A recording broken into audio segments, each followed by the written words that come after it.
Have you ever seen a predator smile when the trap snaps shut? That was my ex-mother-in-law's face as she tossed my bag out of the mansion I designed. My husband stood there, clutching his mistress, looking at me like a stain on his Italian shoes. They thought they had taken my child and my future, but they made a fatal mistake. They forgot who I was before this. They didn't throw away trash. They handed me the key to their destruction. My name is Zoe Stonebridge, and at 33 years old, I sat in a courtroom in Boston watching the man I had loved for a decade systematically dismantle my existence. The air in the room was stale, smelling of floor wax and old paper, but the chill running down my spine had nothing to do with the air conditioning. I sat alone at the defendant's table. The wood felt cold and hard under my fingertips, much like the reality I was being forced to swallow. Across the aisle, my husband, Julian Thorne, sat like a king on a throne. He was wearing a navy bespoke suit that I knew cost $3,000 because I was the one who had encouraged him to buy it for his company launch last year. Beside him sat his attorney, a shark of a man named Marcus Sterling, whose hourly rate was higher than my entire monthly grocery budget used to be. They looked like a fortress of success and power. And then there was me. I was wearing my best blazer, but it was 3 years old, and I could feel a loose thread on the cuff tickling my wrist. The proceedings were moving with a terrifying speed. Sterling stood up, smoothing his tie with a practiced motion. He approached the bench with a manila folder that looked innocent enough. But I knew better. "Your Honor," Sterling said, his voice smooth as silk but heavy with venom. "We are not just talking about financial disparity here. We are talking about the mental stability of the mother. It brings me no pleasure to show these, but the court must understand the environment the child is currently subjected to." He pulled out a series of enlarged photographs and placed them on the easel facing the judge. I gasped. The sound was involuntary, a sharp intake of air that sounded too loud in the quiet room. The first photo was of me, taken 2 weeks ago. In the picture, I was wearing stained sweatpants. My hair was a bird's nest of tangles, and my eyes were hollowed out by dark circles that looked like bruises. I was screaming at a parking enforcement officer. What the picture did not show was that Maya, my 6-year-old daughter, had been vomiting for 48 hours straight with a rotavirus. It did not show that I had not slept in 2 days. It did not show that I was running to the pharmacy to get her medicine when I found a boot on my car tire because Julian had canceled the auto pay on our bills without telling me. The photo just showed a crazy woman losing her temper in public. Exhibit B, Sterling continued, ignoring my small noise of protest. "Mrs. Thorne often exhibits erratic behavior. She is overwhelmed. She is neglecting her appearance and, by extension, her duties. Julian Thorne, on the other hand, provides stability." I looked back at the gallery. Sitting in the second row was my mother-in-law, Victoria Thorne. She was wearing a tweed Chanel suit that probably cost more than the car I drove. Her lips were curved into a small, tight smile. It was the smile of a predator who knows the hunt is over. She leaned over and whispered something to the woman sitting next to her. Isabella Vane. Isabella was beautiful in that effortless, expensive way that old money buys. She had sleek chestnut hair and was wearing a cream-colored dress that looked pristine. She was the daughter of an energy tycoon, a woman of pedigree, everything Victoria had ever wanted for her son. Isabella caught my eye and offered a look of faux sympathy that was more insulting than a slap in the face. She was holding Julian's hand under the bench earlier. I had seen it. Now she sat there, the supportive partner, while I was painted as the unhinged ex-wife. I looked at my lawyer, a court-appointed public defender named Mr. Henderson. He was shuffling papers nervously, looking at his watch as if he had a bus to catch. "Objection," he said, but it was weak. It sounded like a question rather than a demand. "These photos are out of context. Context does not change the fact that the child needs a stable environment," the judge said, cutting him off. He was an older man with wire-rimmed glasses who looked like he just wanted to get to his lunch break. He looked at me, and I saw zero sympathy in his eyes. He saw exactly what Julian wanted him to see, a tired, broken woman who could not keep it together. I wanted to stand up. I wanted to scream that I built Julian's company. I wanted to scream that while Julian was out playing business tycoon, I was the one teaching Maya how to read. I was the one holding her when she had nightmares. I was the one who designed the landscapes that put Onyx Summit on the map. But my throat felt constricted, like a hand was squeezing my windpipe. The judge cleared his throat and adjusted his glasses. Based on the evidence presented regarding the mother's current psychological state and financial instability, and considering the father's ability to provide a superior standard of living and care, the court issues the following temporary ruling. The room went silent. I could hear the hum of the electric lights. Primary physical and legal custody of the minor child, Maya Thorne, is awarded to the father, Julian Thorne. No, I whispered. The word fell out of my mouth, heavy and useless. The mother, Zoe Stonebridge, will be granted supervised visitation rights. Supervised? I stood up, my chair scraping loudly against the floor. Supervised? I am her mother. I have never harmed her. Sit down. Miss Stonebridge, the judge barked, banging his gavel. Mr. Henderson yanked on the sleeve of my blazer. Sit down. Zoe, you are making it worse.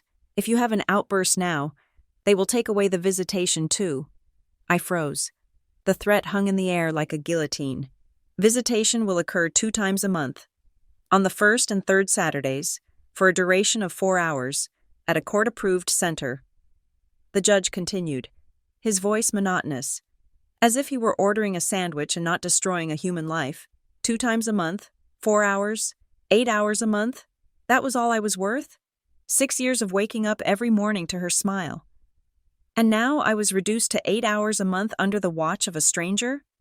Court is adjourned, the judge said. The gavel banged one last time. It sounded like a gunshot ending my life. Julian stood up. He buttoned his jacket, looking calm, collected, and devastatingly handsome. He turned to hug his mother, then he turned to Isabella. She placed a hand on his chest, a gesture so intimate and possessive it made bile rise in my throat. I tried to push past Mr. Henderson. I needed to talk to Julian. There had to be a mistake. He couldn't do this. He couldn't take Maya. Julian, I called out. My voice cracked. Julian, please. She needs me. She sleeps with that stuffed rabbit I bought her. She needs me to sing to her. Julian stopped. He said something to Isabella, who smirked and walked a few steps ahead with Victoria. Julian turned to me. He walked close, invading my personal space. I could smell him, sandalwood and expensive leather. It was the scent of my husband, but the eyes looking at me belonged to a stranger. He leaned down, his mouth inches from my ear. You should have taken the first settlement offer. Zoe, he whispered. I stared at him, tears blurring my vision. How can you do this? I am her mother. You are an embarrassment, he hissed, his voice dropping to a register so low only I could hear. Look at you. You are pathetic. You do not deserve the Thorne name. You do not deserve the life I built. We built. I choked out. I built, he corrected, his eyes cold and dead. You were just along for the ride, and now the ride is over. You do not fit in my world anymore. Zoe, you never really did. You are too ordinary. He straightened up and adjusted his cuffs. Isabella is from a good family, he said, delivering the final blow. She has class. She has connections. She is the kind of role model Maya needs, not someone who looks like they shop at a discount bin. He turned his back on me, just like that. He walked away, joining his mother and his mistress. I watched them walk out of the double doors. Victoria laughed at something Isabella said, a light, tinkling sound that echoed in the hallway. They looked like a perfect family, a family that had surgically removed the cancerous growth that was me. I stood there for a long time until the bailiff told me I had to leave. I drove to the apartment complex where we had lived for the past 5 years. It was a luxury building in the Seaport district, overlooking the harbor. I had designed the rooftop garden. I had picked out the marble for the lobby. I thought I was going home to at least pack my things properly. To regroup, When I swiped my key fob at the main entrance, the light flashed red. I tried again. Red. Excuse me, Mrs. Thorne? I turned to see the building concierge, a man named David who had greeted me every morning for 5 years. He looked uncomfortable. He would not meet my eyes. It's Ms. Stonebridge now. Apparently, I said, trying to keep my voice steady. My key is not working.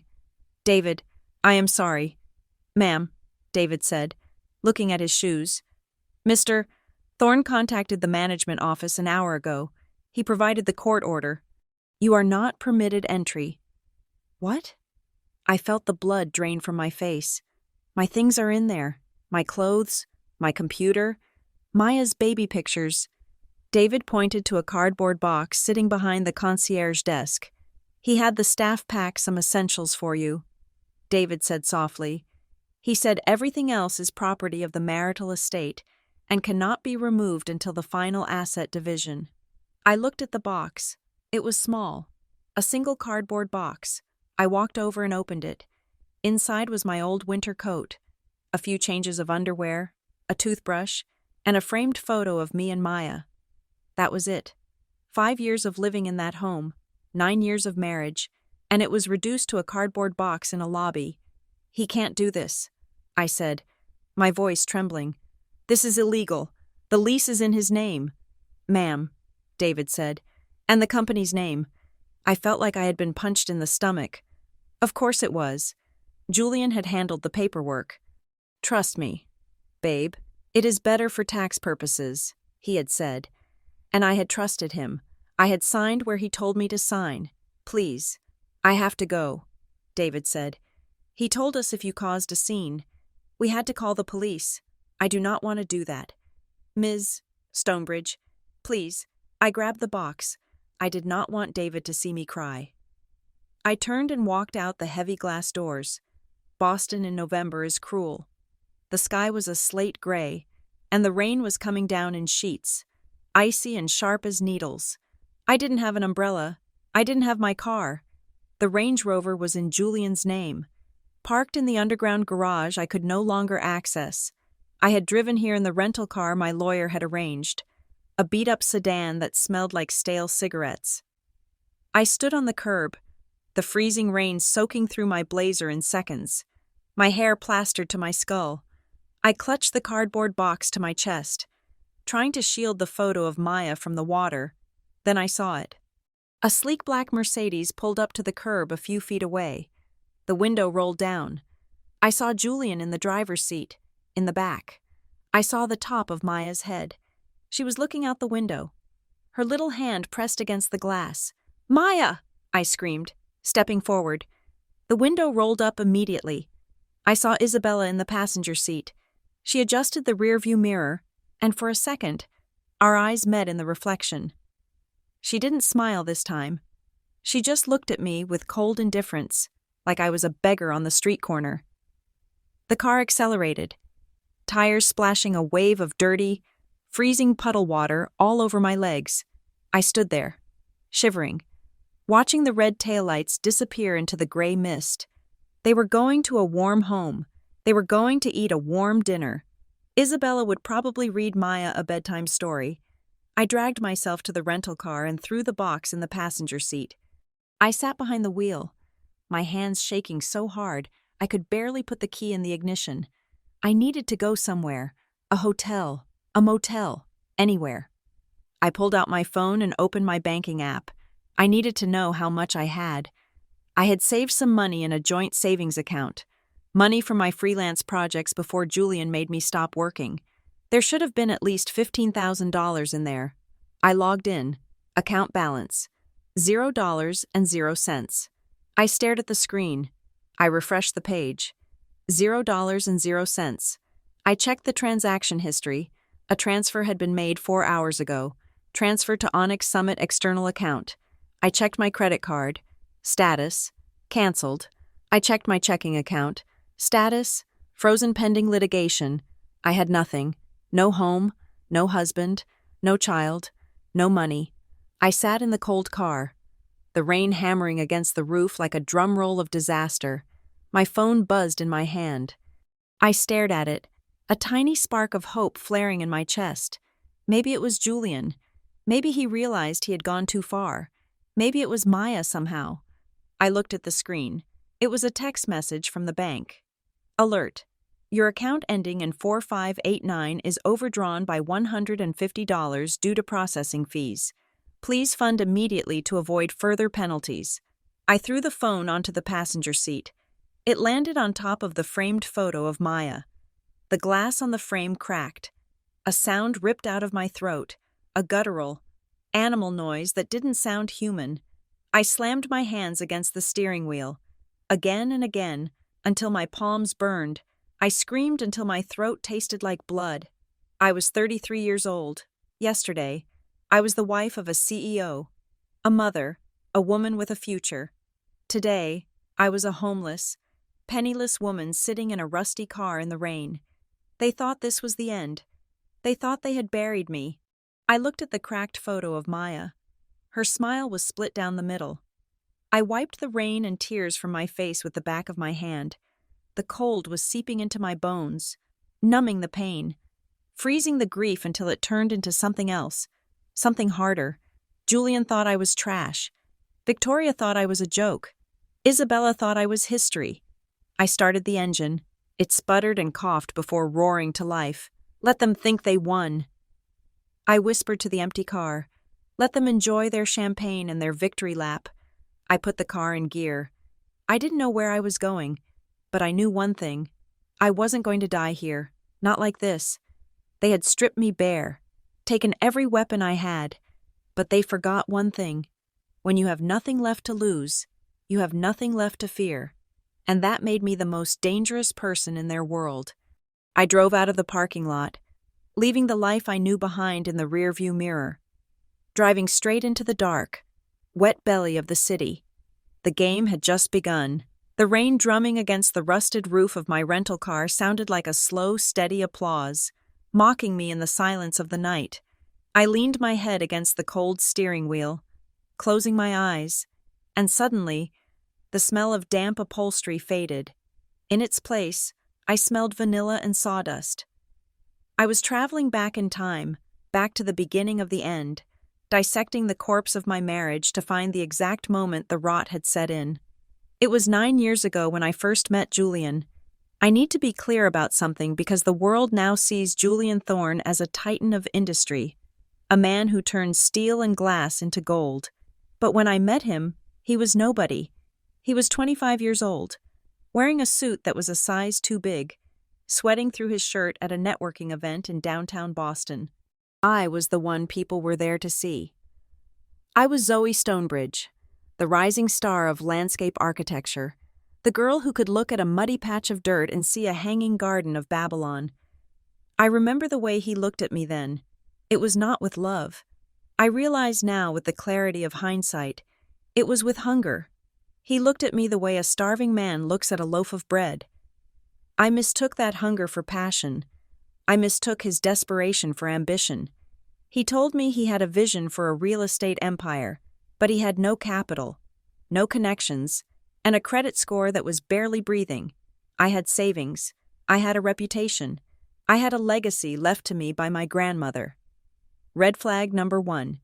I drained my savings account to fund the incorporation of Onyx Summit.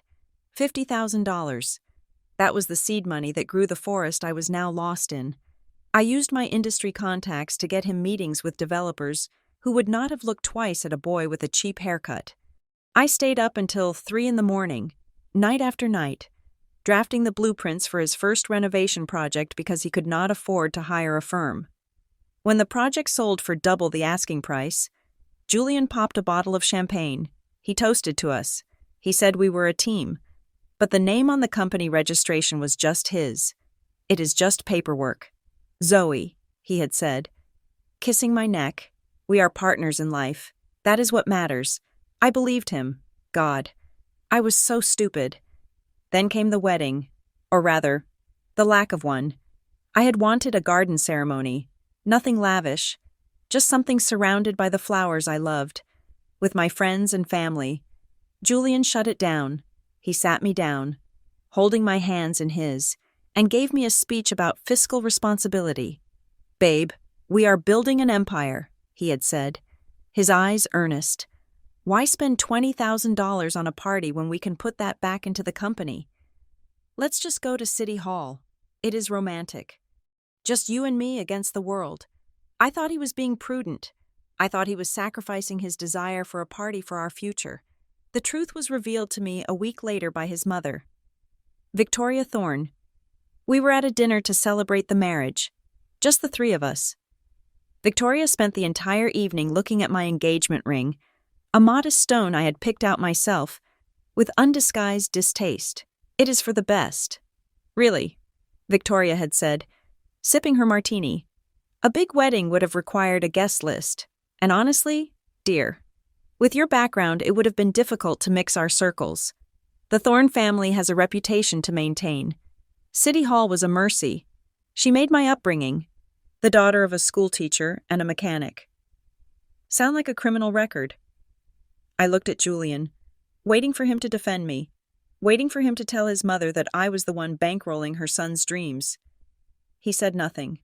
He just cut his steak and changed the subject to the stock market. Red flag number 2. The silence of the man who supposedly loves you is louder than any scream, but the business took off, and it took off because of me. The defining feature of Onyx Summit Properties became the outdoor living spaces, my designs. I created rooftop sanctuaries in the middle of the concrete jungle. I designed courtyards that made people weep. Buyers were not paying for Julian's bricks. They were paying for my gardens. Yet, Victoria never missed a chance to chip away at my confidence. "Zoe, that dress is a bit loud, isn't it?" she would say. "Zoe, do try not to laugh so loudly. It is unseemly. Zoe, you really have no eye for interior elegance, do you? Stick to playing in the dirt." I swallowed the insults. I thought if I worked harder, if I made Julian richer, she would eventually respect me. Then, Maya was born. That was when the trap truly snapped shut. I remember holding Maya in the hospital, exhausted but deliriously happy. Julian sat on the edge of the bed. He looked at our daughter, and then he looked at me with that same intense gaze he had used when he asked for my savings, Zoe. "I have been thinking," he said softly. "I don't want strangers raising our daughter. I want you to be with her, full time. But my work," I had whispered, "the firm, you don't need to work anymore," he said, stroking my hair. "I am making enough now. Onyx Summit is soaring. Let me be the provider. Men build the house, Zoe. Women make it a home. That is your job now. You have worked hard enough. Let me take care of you." It sounded like a gift. It sounded like he was offering me a life of leisure and love. I resigned the next week. I handed over my client list to a junior associate. I packed up my drafting table. Red flag number 3, the isolation. It happened slowly, like a frog boiling in water.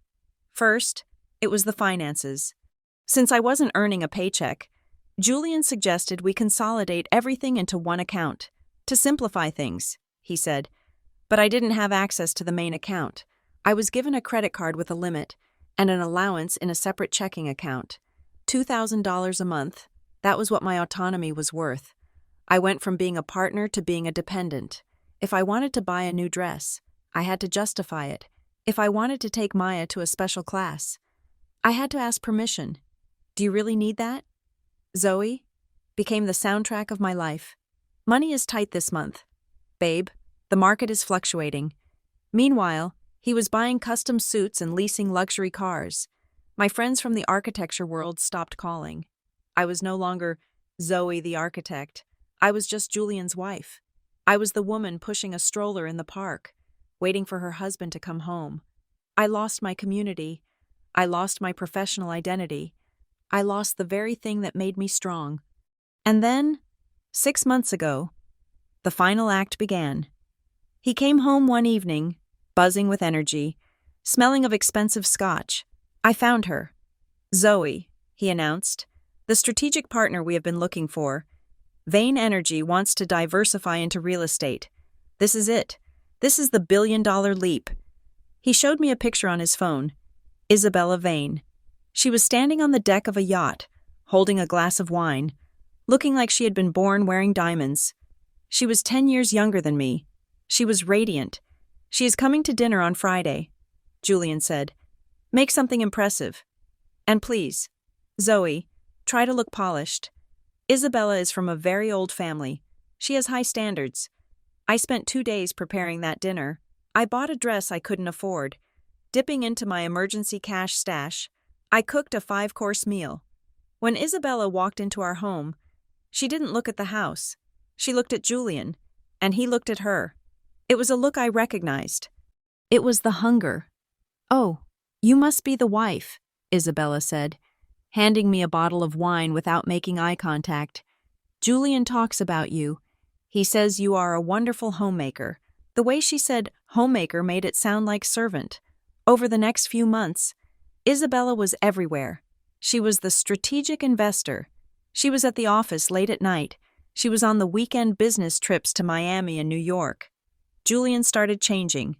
He started comparing us. Why don't you wear your hair like Isabella? He asked one morning while I was making pancakes. She has that sleek, modern look. You look a bit messy. Isabella reads the Financial Times every morning. He said another night, she can hold a conversation about global markets. You only talk about Maya's playdates. Isabella is elegant, he said. She is classy. I felt myself shrinking. I felt myself disappearing. I tried to be what he wanted. I cut my hair. I bought books on economics that I didn't understand. I tried to engage him, but the red flags were burning bright now. There were the phone calls he took on the balcony, whispering in low tones. There was the password change on his phone. There was the smell. One night, he came home from a late board meeting. I hugged him, and I smelled it. It wasn't his cologne. It was a floral, heavy scent, jasmine and musk, expensive. It was Isabella's perfume. You smell like her, I said. Pulling away, he didn't even blink. We were in a confined conference room for 4 hours. Zoe, do not be paranoid. It is unattractive. He turned the tables on me. He made me feel crazy. He made me feel guilty for suspecting him. You are so insecure. He would sigh, rolling over in bed and turning his back to me. It is exhausting. The intimacy died. The warmth vanished. I was living with a ghost who only materialized to criticize me or ask where his clean shirts were. I sat in the car, tears streaming down my face as the memories washed over me. Julian Thorne was dead too, but as I wiped the tears from my cheeks, a new thought occurred to me. Zoe Stonebridge was not dead. She was just dormant. She was buried under layers of domesticity and gaslighting and fear, but she was still there. I looked at my hands. These hands had planted oak trees. These hands had moved earth and stone. These hands had built things that withstood storms. I had spent 9 years building Julian's empire. I knew where the foundations were. I knew where the load-bearing walls were. And more importantly, I knew where the cracks were. I took a deep breath, inhaling the scent of rain and rust. The sadness was still there, but the self-pity was fading. It was being replaced by a cold, hard clarity. I had been a fool. I admitted that. I owned that. But a fool who learns from her mistakes is more dangerous than a genius who thinks he is invincible. Julian thought I was weak because I had loved him. He thought I was stupid because I had trusted him. He was about to learn that the woman who knows how to build a castle is the exact same woman who knows how to tear it down, brick by brick. I closed my eyes and let the memories go. The past was a lesson, not a life sentence. The mourning period was over. It was time to survive. The smell of my new life was a mixture of damp drywall, stale frying oil from the neighbors upstairs, and a lingering, metallic scent of despair that seemed to seep out of the very floorboards. I had moved into a basement apartment in a neighborhood that Julian would not have driven through even if his life depended on it. The rent was $800 a month, which was exactly half of what I used to spend on organic groceries. The room was a square concrete box with one tiny window that looked out onto the tires of parked cars. When it rained, water trickled down the north wall. creating a map of mold that grew a little larger every day. The heating was controlled by the landlord upstairs, a man who believed that 60 degrees was a tropical luxury. I slept in my coat. I slept curled up in a ball, trying to preserve body heat, listening to the rats scratching inside the walls. They were my new roommates. They were the only living things I had left to talk to. I needed a job. I needed money. I had a degree from a top university. I had an award-winning portfolio. I had 10 years of experience. I thought that would be enough to at least get me a position as a junior draftsman. I was wrong. I applied to 15 firms in the first week. I sent out my portfolio, the one filled with the lush, vibrant gardens I had designed for Onyx Summit. I got 3 interviews. The first one was with a boutique firm in Cambridge. The principal architect, a woman I had met at galas in my previous life, looked at my resume and smiled warmly. Then she typed my name into her computer. Her face changed. It went from welcoming to guarded in a split second. "I am sorry. Zoe," she said, closing the folder. "We are not hiring right now, but you posted the opening yesterday." I said, confused. "We are not hiring you," she said, her voice dropping to a whisper. "Look, I like your work, but word on the street is that anyone who hires you loses their contracts with the major developers. Julian Thorne has made it very clear. You are radioactive. Zoe." I walked out of her office feeling like I had been branded. Julian had not just divorced me, he had blacklisted me. He had erected a wall around my career, ensuring I would starve. I tried smaller firms. I tried freelance sites. It was the same everywhere. My name was poison. By the 3rd week, I had $12 left in my wallet. I stopped applying to architecture firms. I walked into the glimmering, high-end shopping mall downtown, the Copley Place, where I used to buy my skincare products. I did not go to the boutiques. I went to the management office in the basement. I took a job as a member of the sanitation crew. The uniform was a shapeless gray jumpsuit that smelled of industrial bleach. My job was to clean the food court and the public restrooms. The first day was a lesson in invisibility. People I might have once dined with walked right past me. They did not see a woman. They saw a gray blob holding a mop.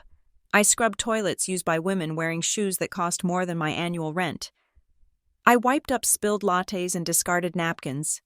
My hands, once used for drawing delicate lines and planting hydrangeas, became rough and red, smelling permanently of ammonia.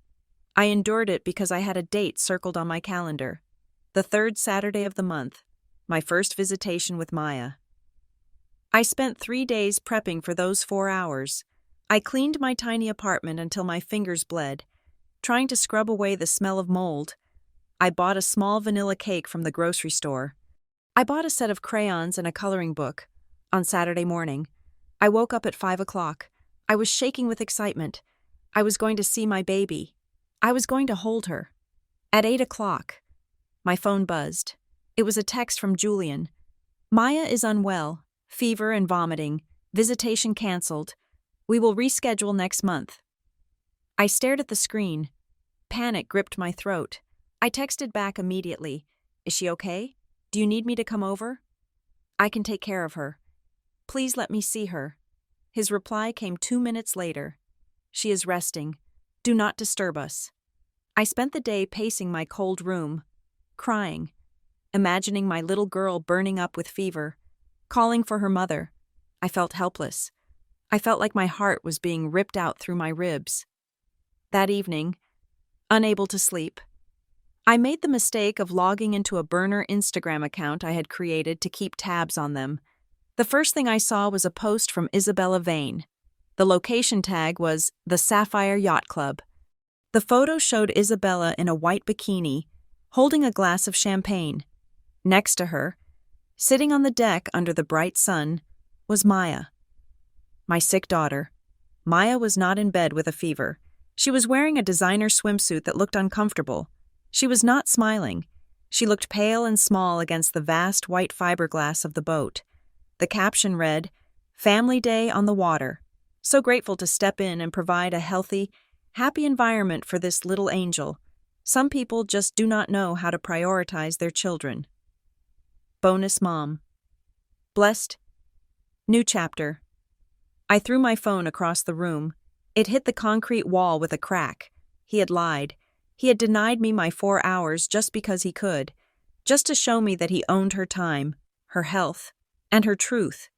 And Isabella was parading my daughter around like a prop for her social media image, making subtle jabs at me for the world to see.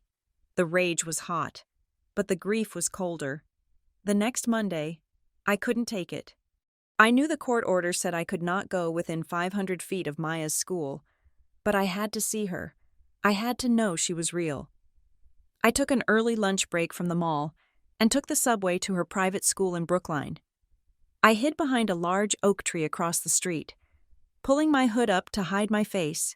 At noon, the children came out for recess. I scanned the playground, my heart hammering against my ribs like a trapped bird. I saw her. Maya was sitting alone on a bench. Other children were running and playing tag. But my daughter was sitting still. She was wearing a dress that was far too fancy for school. A stiff, lace thing with a giant bow. It was an outfit for a doll, not a child who needed to run and climb. Her hair, usually messy from play, was lacquered into a tight bun. She looked perfect, and she looked absolutely miserable. She was holding something in her lap. I squinted. It was her old stuffed rabbit, Barnaby, the one with the missing ear. She was talking to it. "Maya!" I whispered, though I knew she could not hear me. I took a step forward, instinctively moving toward my child.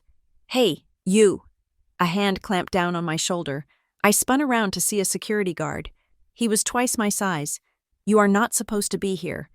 "Ms. Stonebridge," he said. He knew my name. They had my picture. "Please," I begged, tears welling up. "I just want to wave to her. Just one wave." "You are violating a restraining order," he said, his voice void of sympathy. "Leave now, or I call the police. And if the police come, you go to jail." I looked back at the playground. Maya had looked up at the commotion. She saw me. "Mommy?" she mouthed. She started to slide off the bench. "Go," the guard shouted, shoving me toward the street. I had to run. If I went to jail, I would never get her back. I turned and ran, my boots slapping against the pavement, tears blinding me. I ran away from my daughter to save my chance of being her mother again. The image of her confused face, watching me run away, burned into my brain. I went back to the mall. I was 20 minutes late. My manager, a greasy man named Miller, was waiting for me by the mop bucket. "You are late, Stonebridge," he sneered. "I am sorry," I said, breathless. "I missed the bus." Miller looked me up and down. He knew who I was. Julian had friends everywhere, and Miller had suddenly bought a new car last week. "That is going to cost you," he said, 2 hours docked from your pay, and you are staying late tonight to scrub the loading dock. Unpaid. Consider it a favor that I am not firing you." I nodded. I had no choice. I needed the money. I grabbed the mop and headed to the second floor. Near the luxury wing, I kept my head down, focusing on the rhythmic swirl of the gray water on the white tiles. "Oh, look who it is." The voice was unmistakable. It was sharp, polished, and dripping with disdain. I froze. I looked up to see Victoria Thorne standing 5 feet away. She was holding several shopping bags from Neiman Marcus. She was wearing a fur coat that probably cost more than my life's earnings. She wasn't alone.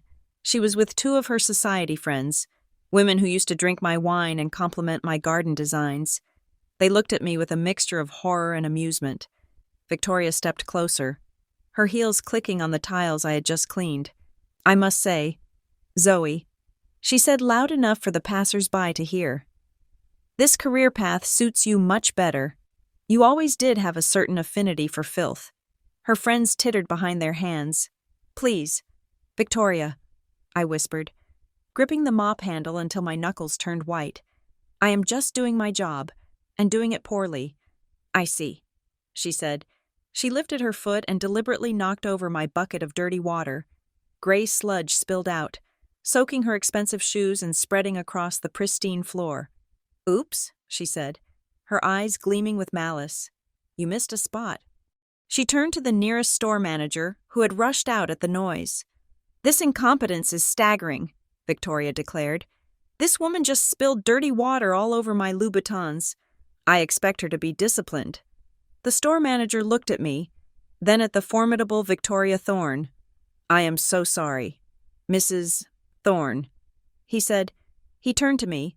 "Clean this up immediately, and do not think you are walking away from this without a report." I fell to my knees. I used my rags to sop up the water at Victoria's feet. I was on my knees before the woman who had tormented me for years, wiping the floor around her shoes while she looked down at me like I was a cockroach. "Make it shine, dear," she whispered. "It is all you are good for."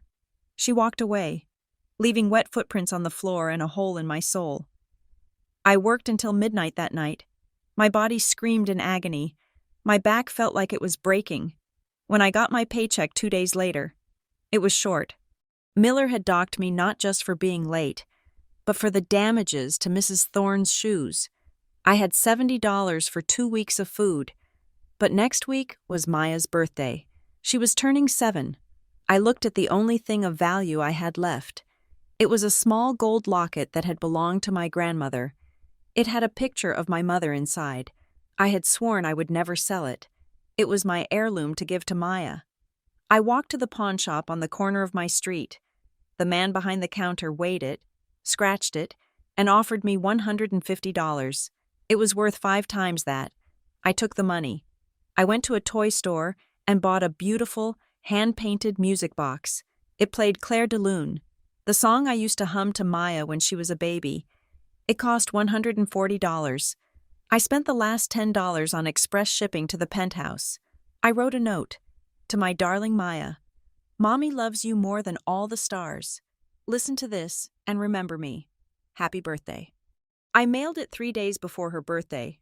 On the day of her birthday, I sat by my phone, hoping for a thank you, or just a notification that it had been received.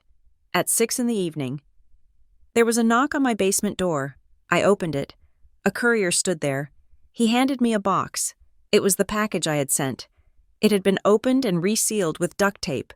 Across the front, written in thick red marker in Julian's handwriting, were the words, "Return to sender. Unauthorized contact." I opened the box. The music box was inside. It was smashed. The delicate porcelain was shattered into jagged pieces. The winding key was bent. I tried to turn the key. It let out a distorted, dying groan of a note, and then fell silent.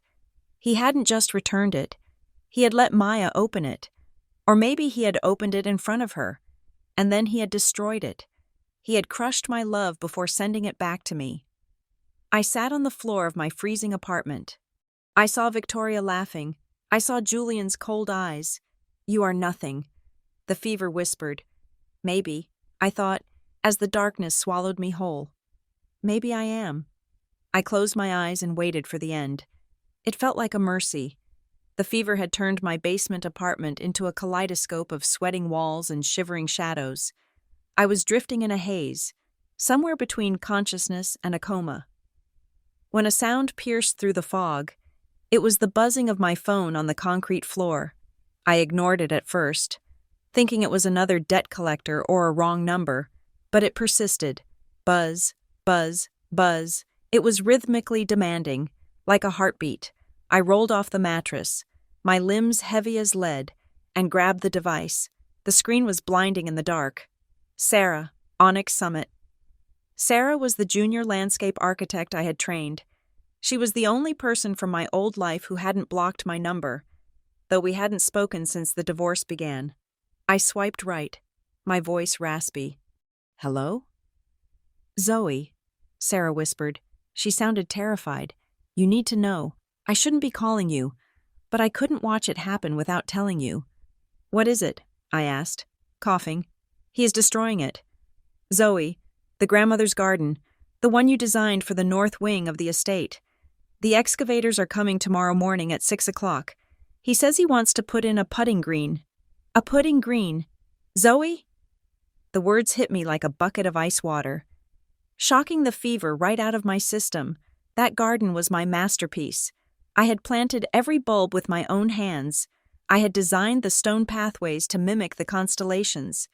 It was where I had buried my grandmother's ashes, under the roots of the magnolia tree. He wasn't just renovating, he was erasing me. "I have to go," I said, ending the call. I looked at the time. It was 2 a.m.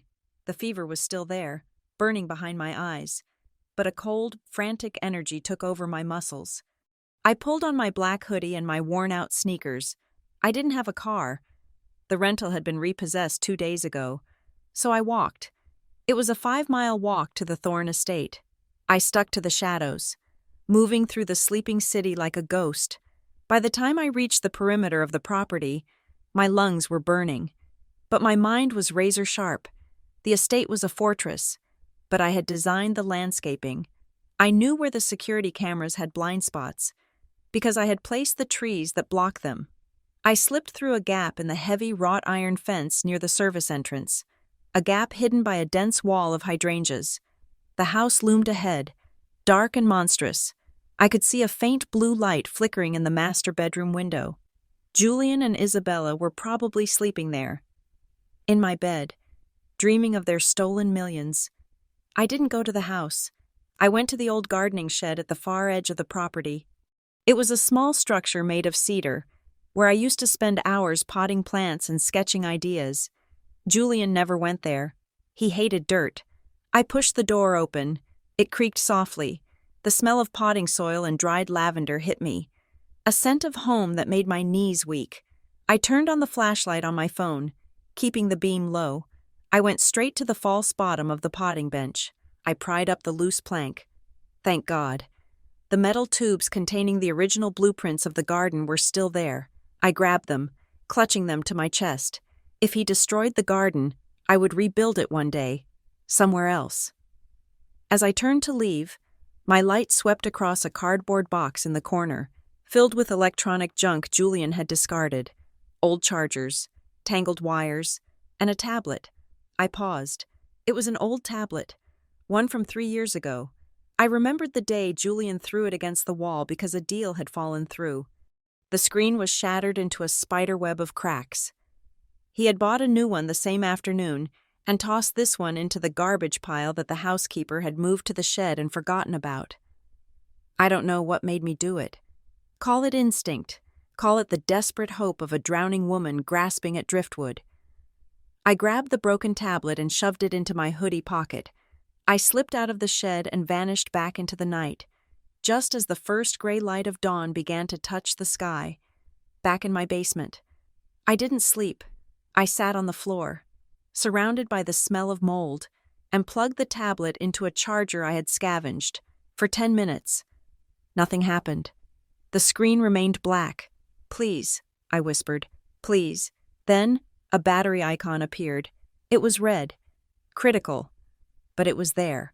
I waited an hour for it to charge. When I pressed the power button, the screen flickered. Lines of colored pixels shot across the display, distorting the image, but the operating system booted up. It asked for a passcode. I tried Julian's birthday. Incorrect. I tried Isabella's birthday. A guess. Incorrect. I tried the date of Onyx Summit's founding. Incorrect. I closed my eyes, trying to think like Julian 3 years ago. What did he care about back then? What was the one thing that obsessed him more than money? Himself. I typed in the numbers corresponding to the letters of his own name. Julian, unlock successful. My breath hitched. I was in. The screen was difficult to read through the cracks, and the touch response was lagging. But the data was there. Julian was lazy with digital hygiene. He never wiped his devices. He just abandoned them. I opened his email app. It hadn't synced in 3 years, but the old emails were cached. I scrolled through them, not knowing what I was looking for. Invitations, business negotiations, golf club memberships. It all seemed mundane. Then I opened the file manager. There was a folder named Project Phoenix. I frowned. I knew every project Onyx Summit had ever undertaken. There was no Project Phoenix. I tapped on it. Inside were dozens of spreadsheets and PDF invoices. I opened a spreadsheet titled Materials, the Sterling Tower. The Sterling Tower was the company's flagship project, a 40-story luxury condo building downtown. I had not worked on the architecture of the building, only the plaza, but I knew the budget. Julian had complained endlessly about the cost of steel and concrete. I zoomed in on the rows. Item: structural steel grade A, supplier, Vane Holdings, unit cost, $4,000 per ton. I froze. I am an architect. I have been in this industry for a decade. I know the price of steel like I know the beat of my own heart. 3 years ago, the market price for grade A steel was roughly $800 per ton. $4,000? That was 5 times the market rate. I scrolled down. Item: Italian Carrara marble. Supplier: Vane Holdings. Unit cost: $150 per square foot. Real cost? Maybe $30 for bulk commercial orders. I checked the other files. The Harborview project, the Kensington estate. Every single major project had invoices from this company, Vane Holdings, and every single invoice was inflated by 400 to 500%. Vane, Isabella Vane. The pieces slammed together in my mind with the force of a wrecking ball. Isabella wasn't a strategic investor. She wasn't an heiress looking to diversify. She was the washing machine. Julian wasn't losing money on these projects. He was stealing it. He was paying Onyx Summit's money.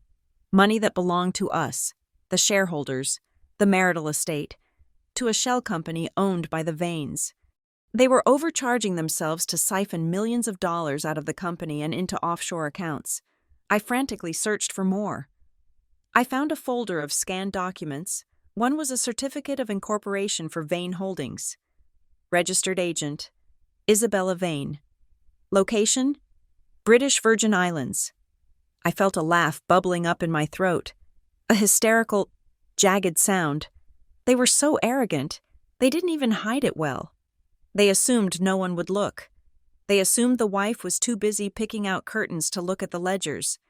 But I wasn't just a wife. I was the architect. I knew that if the foundation costs 5 times what it should, the building isn't expensive. It is a crime scene. I kept digging. I needed more. I needed to know how long this had been going on. I found a draft email in the sent folder, dated 2 years ago. It was addressed to Marcus Sterling, his shark of a lawyer. Subject: the exit strategy. My hands shook so hard, I almost dropped the tablet. I tapped on it. Marcus, the assets are moving nicely into the Vane accounts. We are close to the $20 million mark. Now we need to handle the Zoe problem. She's asking questions about the budget. We need to accelerate the narrative. Start documenting her mood swings. I will provoke her before important events. We need to make sure that when the divorce happens, she looks unstable.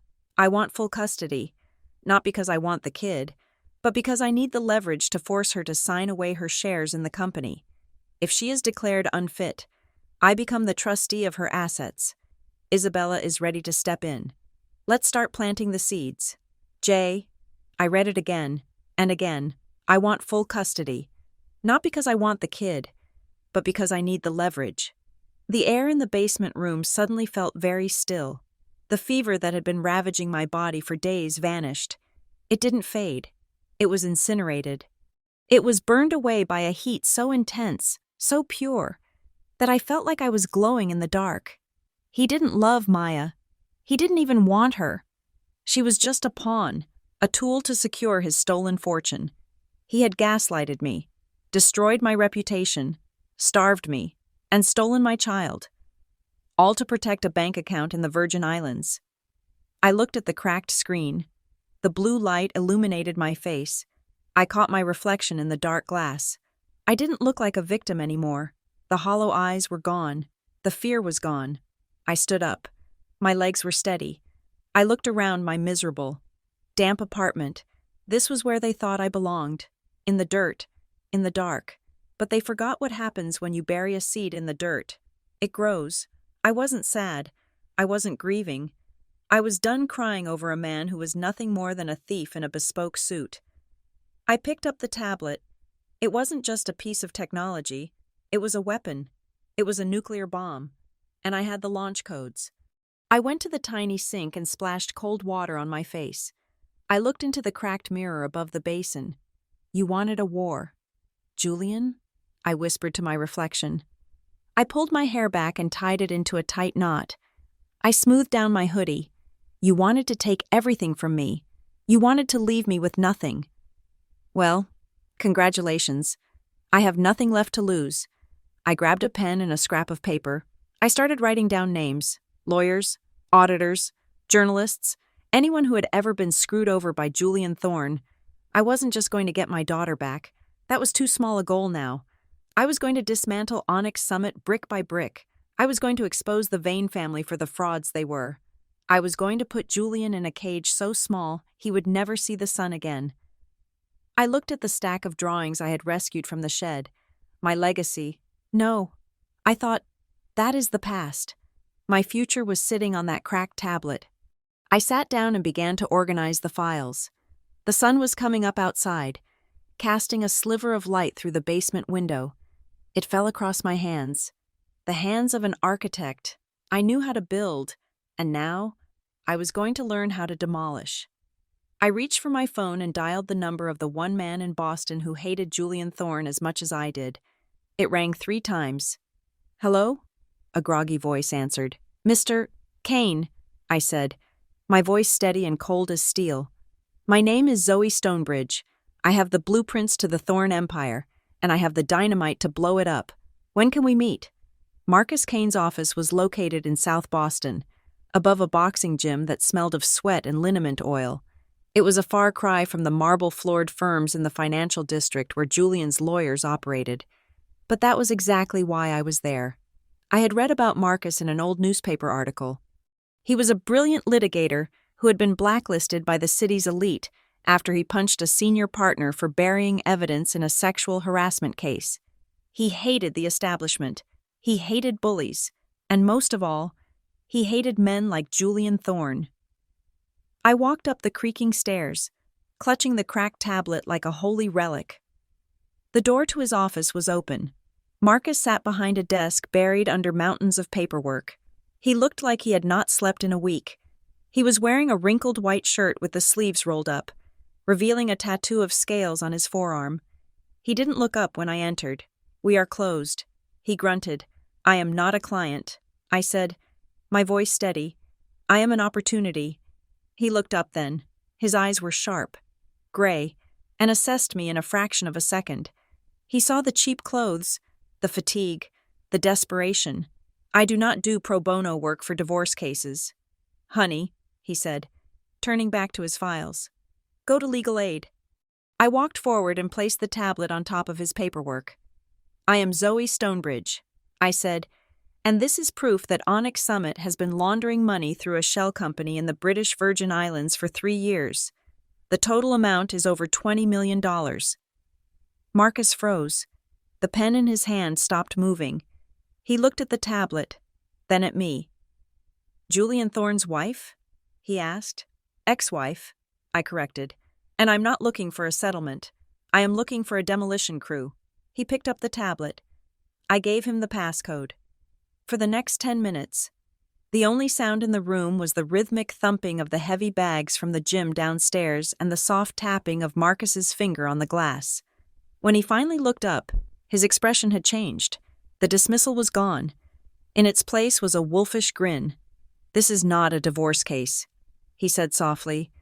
"This is a RICO case. This is grand larceny. This is beautiful.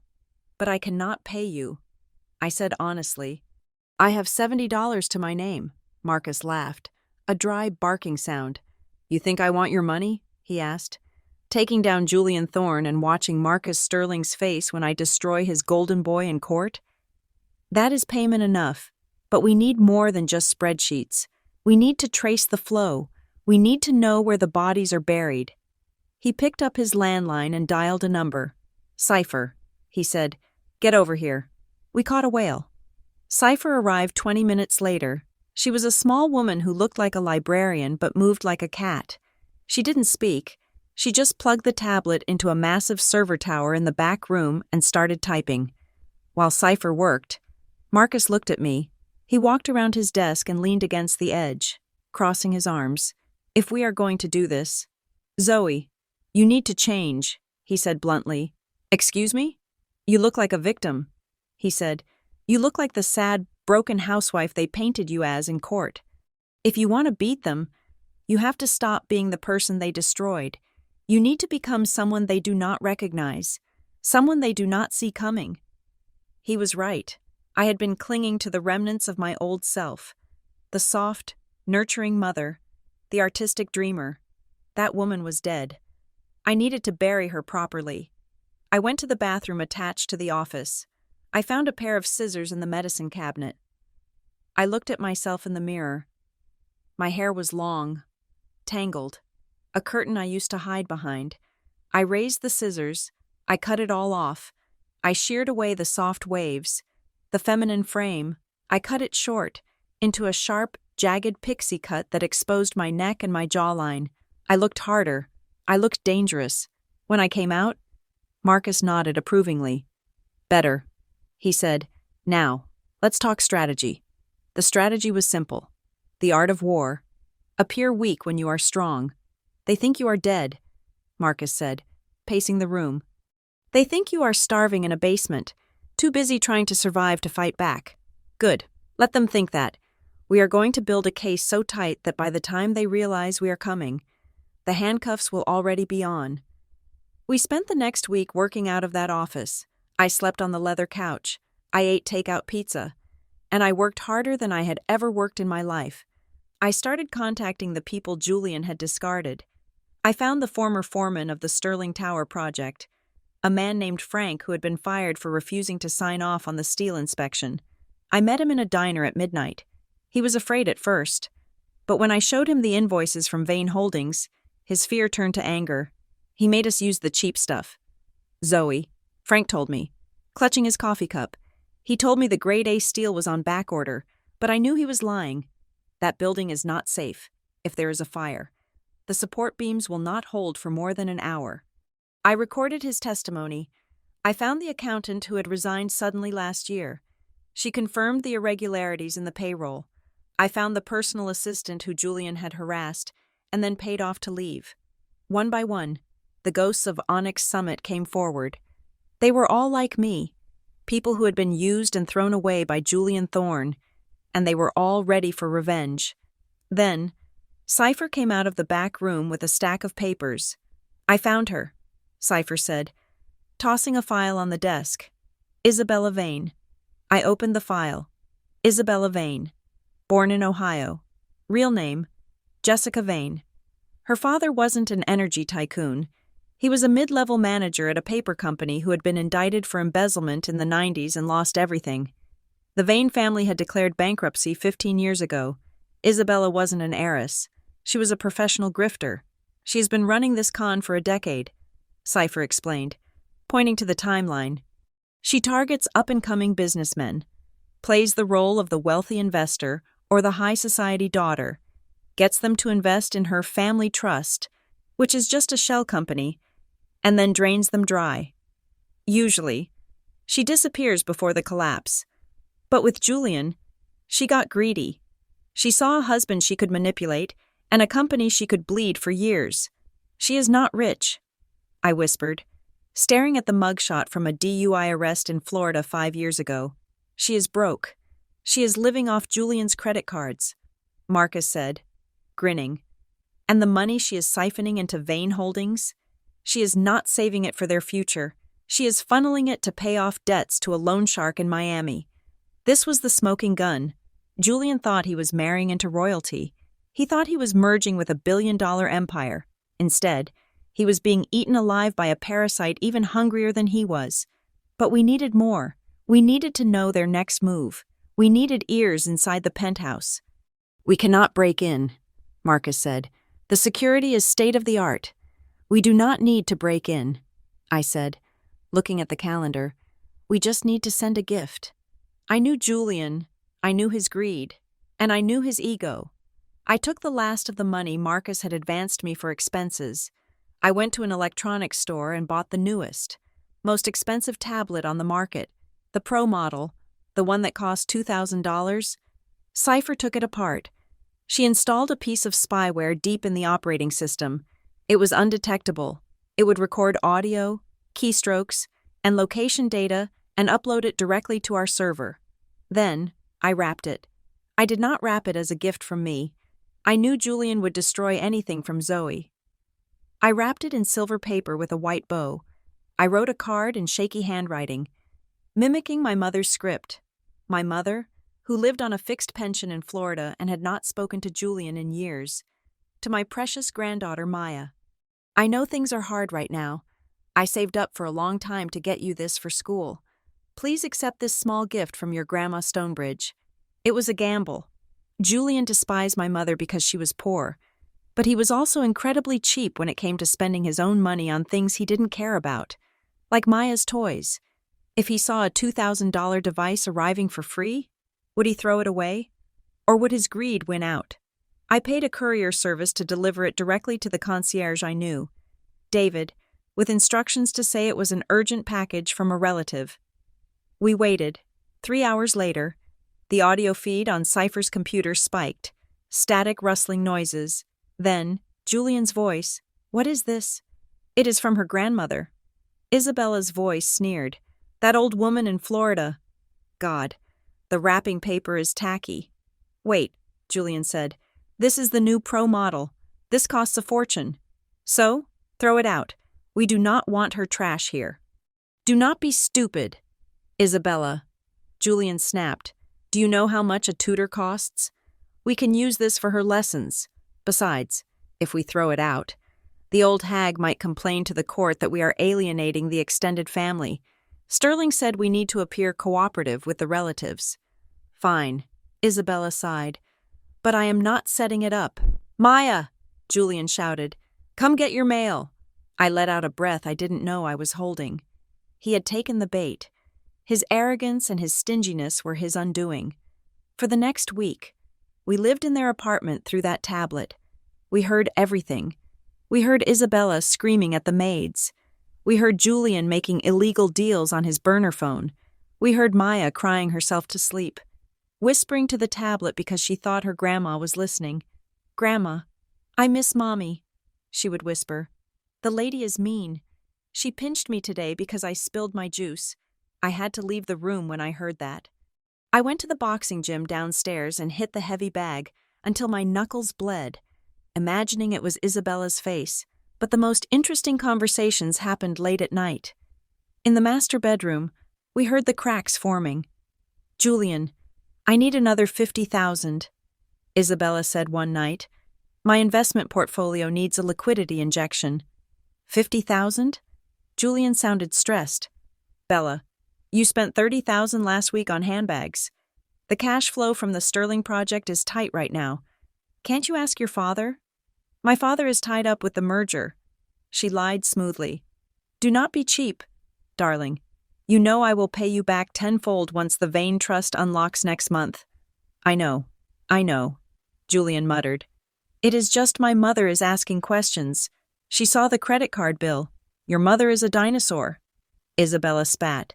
"She does not understand high finance. We had them. We had evidence of the fraud. We had evidence of the abuse. We had evidence that their marriage was built on a foundation of lies and theft." Marcus printed out the final dossier.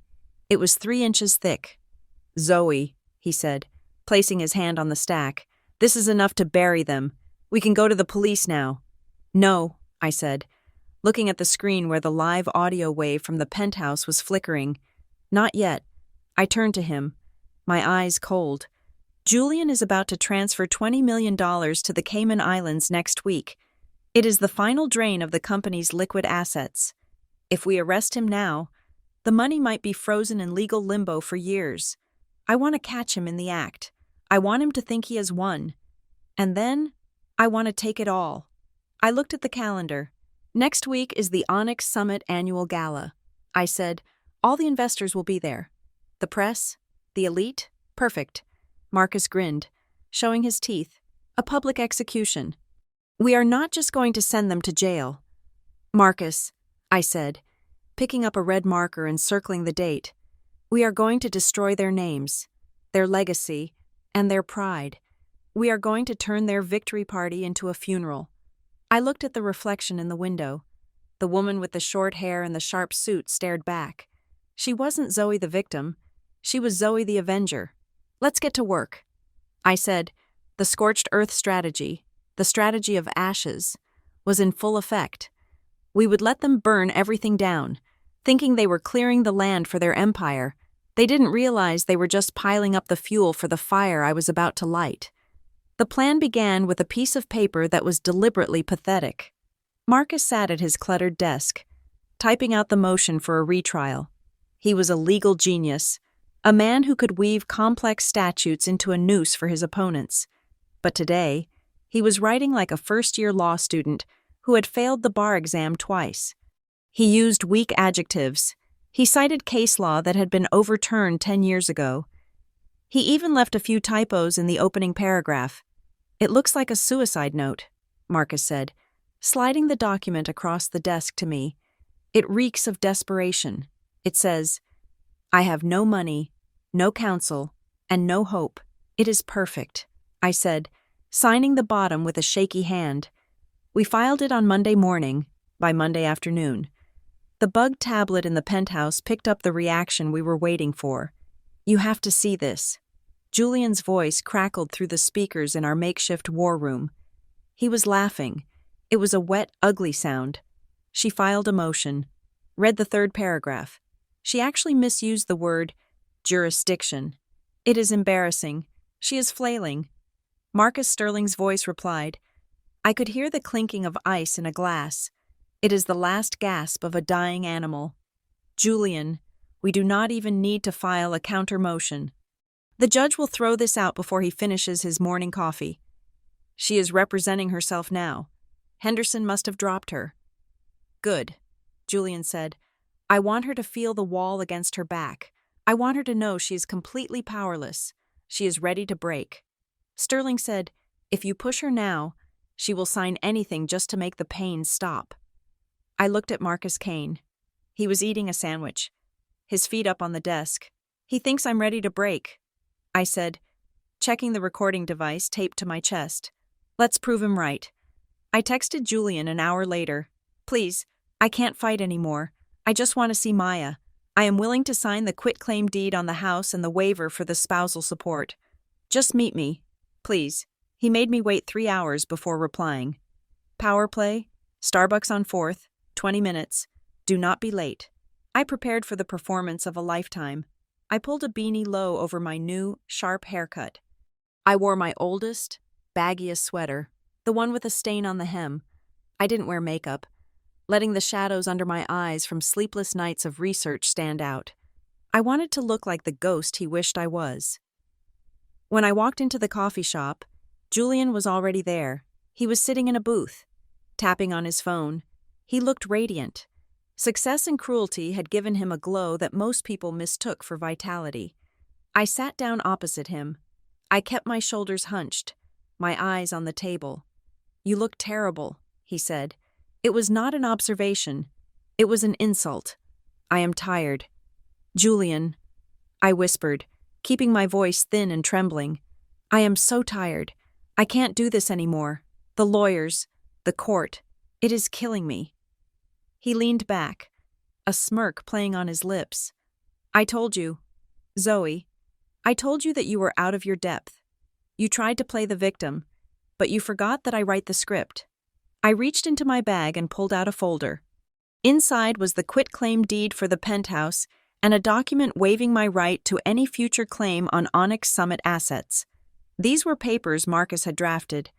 They looked real, but they were legally void because of a technicality in the date he had buried in the fine print. I will sign it, I said, pushing the papers toward him. I will sign everything. You can have the house. You can have the money. I do not care. Just please let me see Maya. Not 2 times a month. Every weekend. Please. Julian. She is all I have. Julian picked up the papers. He scanned them, his eyes lighting up as he saw the figures. Millions of dollars in equity, handed over without a fight. He laughed. It was a soft, incredulous chuckle. You are really desperate, aren't you? I wiped a fake tear from my cheek. I am a mother. I said, you won.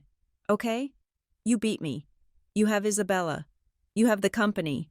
You have the judge. Julian leaned in closer. The noise of the coffee shop created a bubble of privacy around us. He lowered his voice, dropping the facade of the concerned father. "You think it was just luck?" he whispered, his ego swelling like a balloon. "You think Judge Holloway ruled against you because of some bad photos?" I looked up, making sure my eyes were wide with feigned confusion. "What do you mean?" He tapped the table with his index finger. "Holloway has a very expensive taste in vacation homes. Zoe, a nice little villa in Tuscany. It is amazing what a generous donation to a blind trust can accomplish. He didn't just rule against you, he was paid to ensure you never stood a chance." My heart hammered against the wire taped to my chest. There it was, the confession. "You bribed him?" I stammered, ensuring he elaborated. Julian sneered. "It is not bribery. Zoe, it is the cost of doing business. That is why you failed. You think the world runs on fairness. It runs on capital. And you are bankrupt." He pulled a pen from his pocket and tossed it onto the papers. "Sign it," he commanded. "Sign it, and I will think about letting you see her for an extra hour on Sundays." I picked up the pen. My hand was shaking, but not from fear.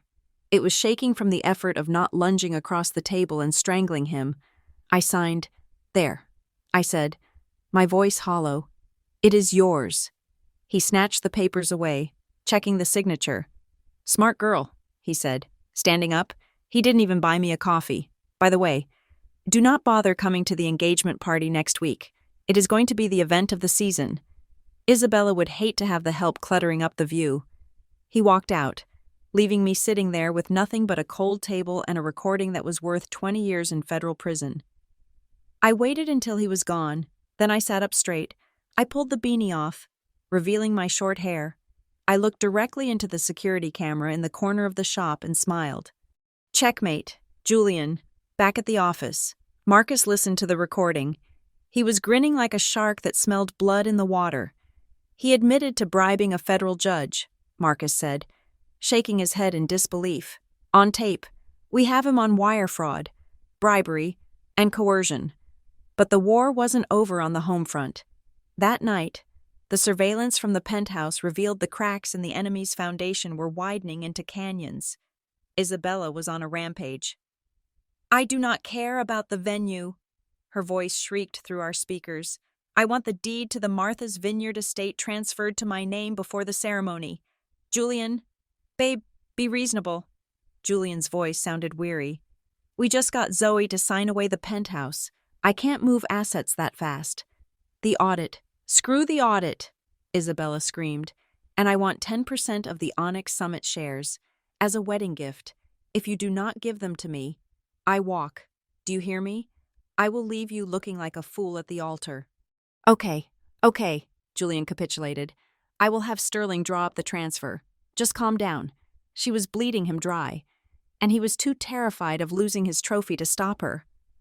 Then, the audio feed went quiet. A door opened. Small footsteps. "Mommy?" I froze. It was Maya. She had found the tablet hidden in her room. I grabbed the microphone we used to communicate, my hand trembling. "Maya? Baby? Are you there?" "Mommy," she sobbed, her voice muffled as if she was hiding under the covers. "I am scared. The Lady Isabella locked me in my room." Rage, white-hot and blinding, flooded my vision. "Why, baby? Why did she lock you in?" I asked for a snack. Maya cried. "She said I was getting fat. She said I look like you. She said I cannot come out until morning. Mommy, I am hungry." I looked at Marcus. He had stopped typing. His face was hard as stone. "Listen to me." "Maya," I said, forcing my voice to be steady, forcing the mother's warmth through the cold technology. "I need you to be brave. Can you be brave for Mommy?" "I want to come home," she whimpered. "You are coming home. I promised." Tears streaming down my face. "I am coming to get you. Very soon. But I need you to wait just a little longer. Eat the granola bar I hid in the side pocket of your backpack. Do you remember?" "Yes," she sniffled. "Eat that. And stay in your room. Do not let them know you are talking to me. I am coming. Maya, I promise on the moon and the stars. I am coming. I love you.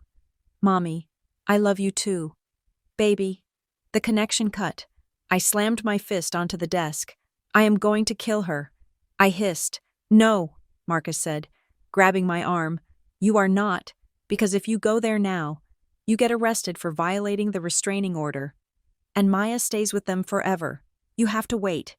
Zoe? Wait for what? I screamed. She is starving my child. Wait for this, Cypher said from the corner. She spun her monitor around. It was a bank authorization screen. Julian has scheduled the transfer, Cypher said. $20 million. It is moving from the Onyx Summit corporate account to a holding company in the Caymans, and then to Vane Holdings in Switzerland. When? I asked. Tuesday, Cypher said. At 9 o'clock in the evening, Tuesday, the night of the engagement party.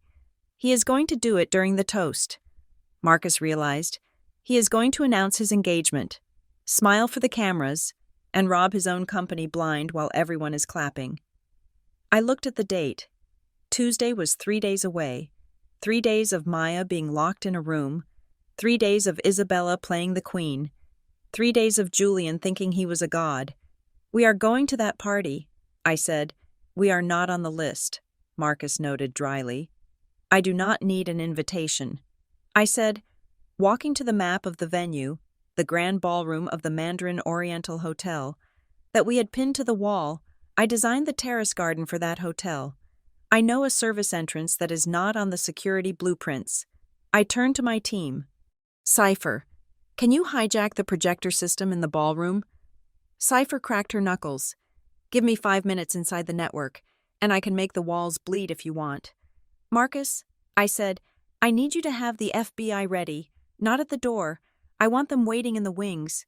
I want Julian to see the handcuffs before he feels them. Consider it done, Marcus said.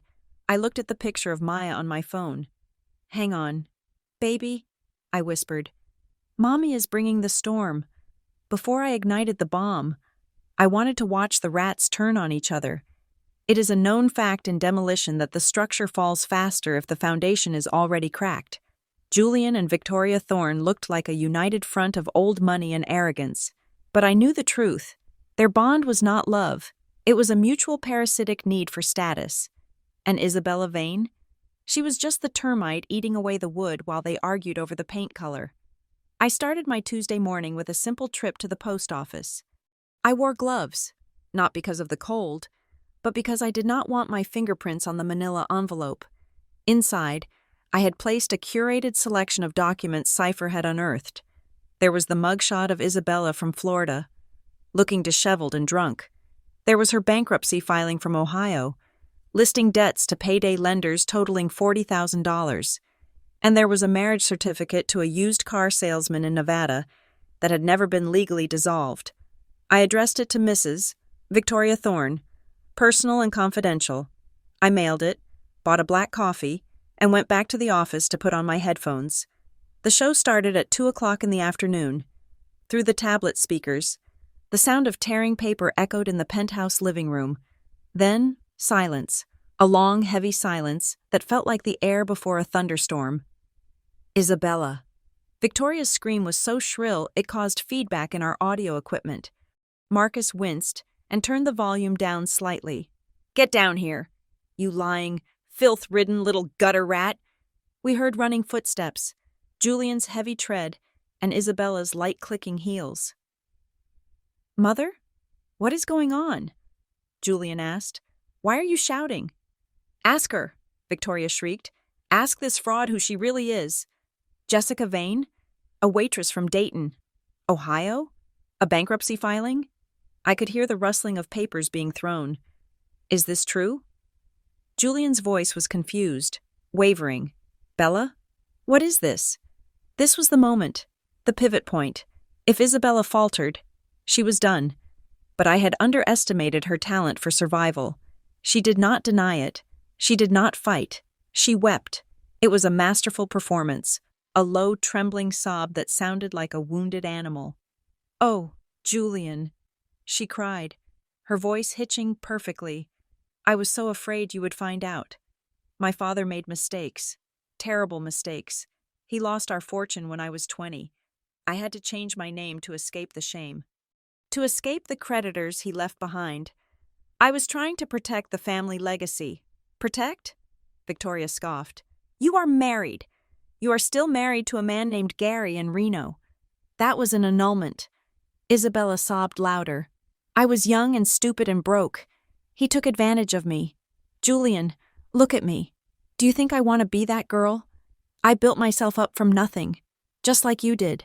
I tried to be the woman you deserve. She shifted the narrative.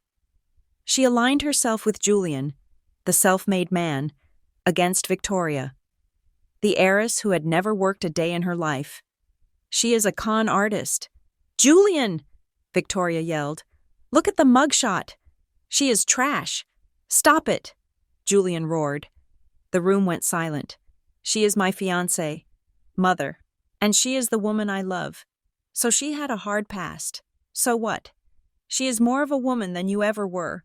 All you do is spend my money and judge my choices. Julian Victoria's voice trembled. She had never been spoken to like that by her golden boy. You are jealous, Julian spat. You are an old, bitter woman who cannot stand to see me happy. You want to control me forever. Well, I am done. Get out. What? Get out of my house. Mother, go to the estate in the Hamptons. I do not want to see your face at the engagement party. I heard the sound of a door slamming. Then, weeping. Oh, baby, I am so sorry. Isabella cooed. I never wanted to come between you and your mother. It is not your fault, Julian said, his voice thick with lust and a misguided sense of chivalry. She is toxic. You are the only one who understands me. I am just so scared, Isabella whispered. If she freezes the accounts, if she tries to stop the wedding, how will we pay for the venue? How will we merge the companies? She cannot stop anything, Julian declared. I am the CEO. But just in case, Isabella said, her voice dropping to a seductive purr. Maybe we should secure the assets. If you sign the power of attorney over to me just for the honeymoon period, I can handle the transfers while you relax. We can make sure she cannot touch a dime. Don't do it. Julian, I whispered to the screen. Even I, who hated him, was stunned by the stupidity of what he was about to do. You are right. Julian said, we need to lock her out. Call Sterling. I will sign the authorization today. Marcus let out a low whistle. He just handed the fox the keys to the henhouse. Marcus said, he is so desperate to prove he is the man in charge that he just castrated himself financially. Phase 1 was complete. The family was broken. Victoria was exiled. Julian was isolated. Now for Phase 2, the siege. I spent the next day on the phone. I used a voice modulation software that made me sound like a nervous male executive. I called the 3 biggest investors in Onyx Summit. Mr. Henderson, this is a concerned party from the accounting department. I said, I cannot give you my name. But you should look at the Q3 projections again. The liquidity isn't there. The Sterling Tower isn't passing code inspection. Rumor has it the CEO is leveraging company assets to pay off personal debts. I hung up before they could ask questions. Fear is a virus. It spreads faster than the flu. By Wednesday morning, the Onyx Summit stock price had dipped by 4%. Not a crash, but a tremor. Julian felt it. Why is the stock dropping? His voice panicked through the wiretap. Who is selling? The board is nervous. Julian, Sterling said over the speakerphone, they are hearing rumors about the Vane merger. They want to see the books. They cannot see the books, Julian shouted. If they see the books, they will see the payments to Vane Holdings. You need cash. Julian, Sterling said, you need to show a strong balance sheet by Friday, or the bank calls the loan. How much? 5 million. By tomorrow. Julian was hyperventilating. I could hear his shallow breaths. He was cornered. I have to use the reserve, Julian muttered. The Cayman account? Sterling asked. That is risky. No, Julian said. Not the Cayman account. That is for the exit. I have to use the other one. What other one? The trust, Julian whispered. Maya's trust. I stopped breathing. Marcus stopped typing. The kids' money? Sterling asked. Julian, that is ironclad. You cannot touch that. It is a felony. I am the trustee. Julian snapped. I can authorize a loan to the parent company. I will pay it back next week after the Vane merger closes. No one will know. If you get caught, I won't get caught. Just do the paperwork. I ripped the headphones off my head and threw them onto the desk. The plastic cracked. He is stealing from her, I said, my voice shaking with a rage so cold it felt like ice in my veins. Her college fund, her future, the money my mother contributed, the money I saved. He is not just stealing it, Marcus said, his eyes glued to the screen. He is handing it to us. Cypher was typing furiously. I see the request pending, she said. He is moving $3 million from the Maya Thorne Irrevocable Trust to the Onyx Summit operating account. Print it, I ordered. The printer whirred. It spit out the death warrant of Julian Thorne. But we weren't done. We needed to nail the lid on the coffin. I met with Frank, the former foreman, that afternoon. We sat in his pickup truck in a parking lot. I can't do it. Zoe, Frank said, wringing his hands. Thorne will sue me. He will ruin me. He is already ruined. Frank, I said. I showed him the stock ticker on my phone. Look at this. The ship is sinking. If you stay silent, you go down with him as an accomplice to negligence. If you talk, you are the whistleblower. You are the hero. And I will make sure the new board hires you back with a raise. Frank looked at the ticker. He looked at me. He made us use expired cement. Frank spit out, on the foundation of the North Tower. If there is an earthquake, God help those people. Will you say that under oath? I asked. Yes, Frank said. I will say it. I had the testimony. I had the financial trail. I had the wiretap. Back at the penthouse, the rats were sensing the water rising. Isabella was in the bedroom. Julian was in the shower. We heard the rapid tapping of fingers on a screen. Come on, come on, Isabella whispered to herself. Cypher zoomed in on the data stream coming from the tablet. She is logging into the Swiss account. Cypher said, the Vane Holdings master account. She is checking the balance? Marcus asked. No, Cypher said, her eyes widening. She is initiating a transfer. She is moving money out, not to the company, to a numbered account in the Seychelles. How much? I asked. $500,000. Cypher said, wait, another $500,000. She is draining the liquidity. She knows Julian is going to crash. She is packing her parachute. She was stealing the money Julian had just stolen from his daughter. It was a snake eating another snake. Does Julian know? Marcus asked. No, Cypher said. He gave her power of attorney. Remember? She has full access. She is robbing him blind while he takes a shower. I sat back in my chair. It was a masterpiece of disaster. Julian had alienated his mother, the only person with enough money to save him. He had terrified his investors. He had stolen from his child, and the woman he did it all for was currently looting his grave before he was even in it. I watched the digital numbers on Cypher's screen. Every dollar that left the account was a nail in his coffin. Zoe, Marcus said quietly, we have enough. We can call the police now. We can stop the transfer. No, I said. Marcus looked at me. Zoe, that is Maya's money. If we stop it now, Isabella claims it was a mistake. I said, if we stop it now, Julian claims it was a temporary loan. They wiggle out. They always wiggle out. I stood up and walked to the window, looking out at the Boston skyline. I want the transaction to clear. I said, I want the money to be gone. I want Julian to stand on that stage tomorrow night, raise a glass to his success, and then realize he is standing on a trapdoor that has already opened. But the money Marcus started, the money can be recovered.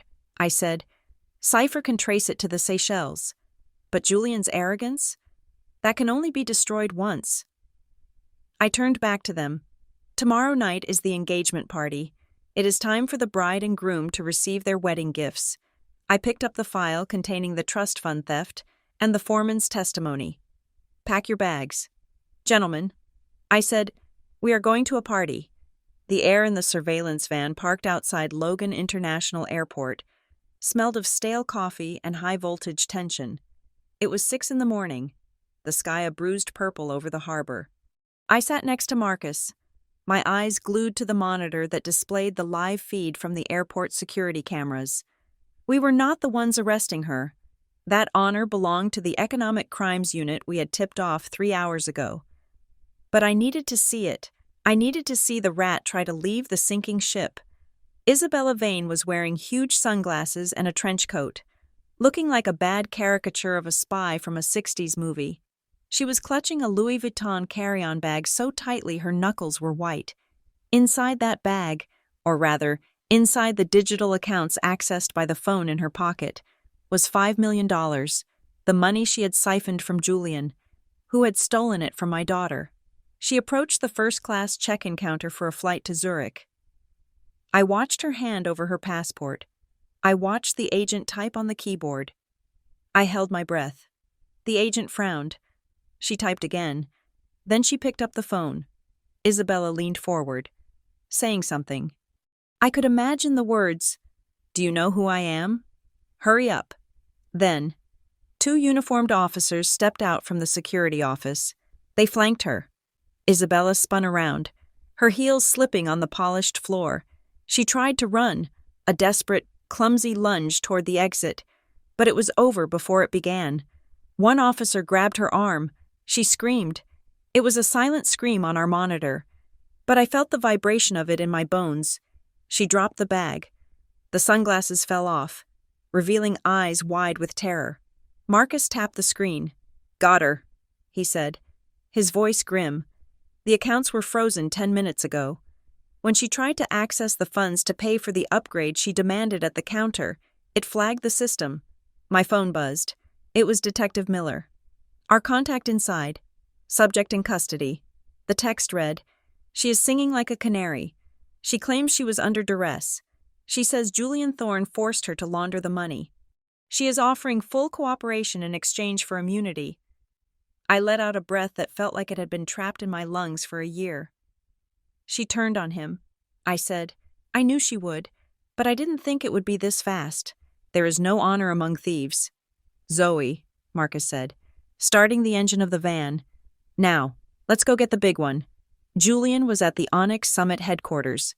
We knew this because the tracker on his car showed him arriving at 5:30 in the morning. He had likely received a notification that the transfer to the Seychelles had bounced, or perhaps Isabella had ghosted him, and he was panicking. We drove through the waking city, the van cutting through the morning mist like a shark. Behind us, 2 police cruisers followed silently, their lights off but their presence heavy. We pulled up to the glass and steel tower that Julian had built with my support and his lies.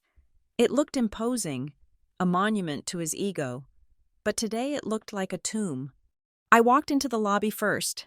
The night security guard, a man I didn't recognize, tried to stop me. "Ma'am, the building is closed." He started. Then he saw the badge of the FBI agent walking in behind me. He saw the court order in Marcus's hand. He sat back down and wisely said nothing. We took the elevator to the top floor. The silence in the car was deafening. I checked my watch. 7 o'clock. The appeal hearing was scheduled for tomorrow. But Julian would not be making it to court. When the elevator doors opened, the sound of chaos hit us. It was the sound of a mechanical shredder choking. We walked down the hallway, past the empty cubicles, toward the double mahogany doors of the CEO's office. The door was ajar. Inside, Julian Thorne was a man possessed. He was in his shirt sleeves, his tie undone, sweat soaking through the expensive Egyptian cotton. He was grabbing handfuls of files from his cabinet and shoving them into an industrial shredder. Paper flew everywhere. A trash can in the corner was burning, sending up plumes of acrid smoke. He was trying to burn hard drives. "Julian!" I said, my voice cutting through the noise like a whip. He spun around. His eyes were wild, bloodshot, the eyes of a trapped animal.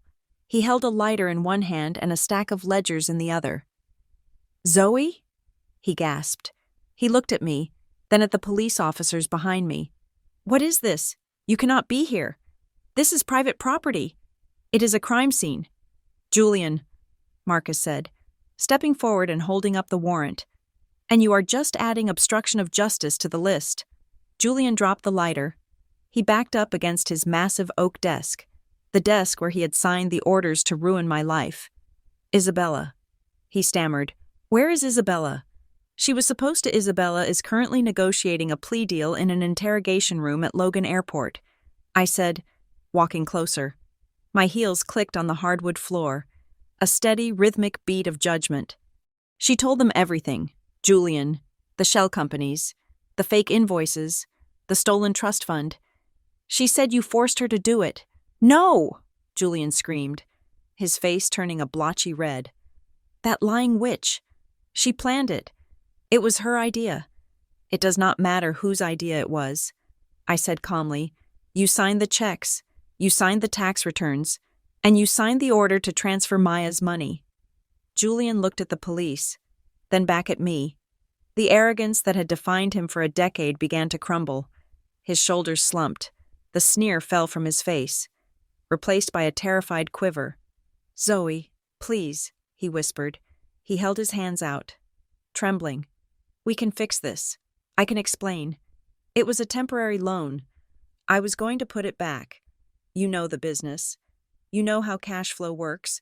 You stole from our daughter."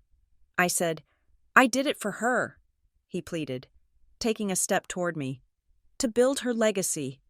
Zoe, look at me. I am your husband. We built this together. Do not let them take me. Talk to them. Tell them it is a misunderstanding. I will give you whatever you want. You want the house? Take it. You want full custody? Fine. Just tell them to leave." I looked at him. This man, who had once seemed so tall, so powerful, now looked small and pathetic. He was begging the woman he had called trash to save him.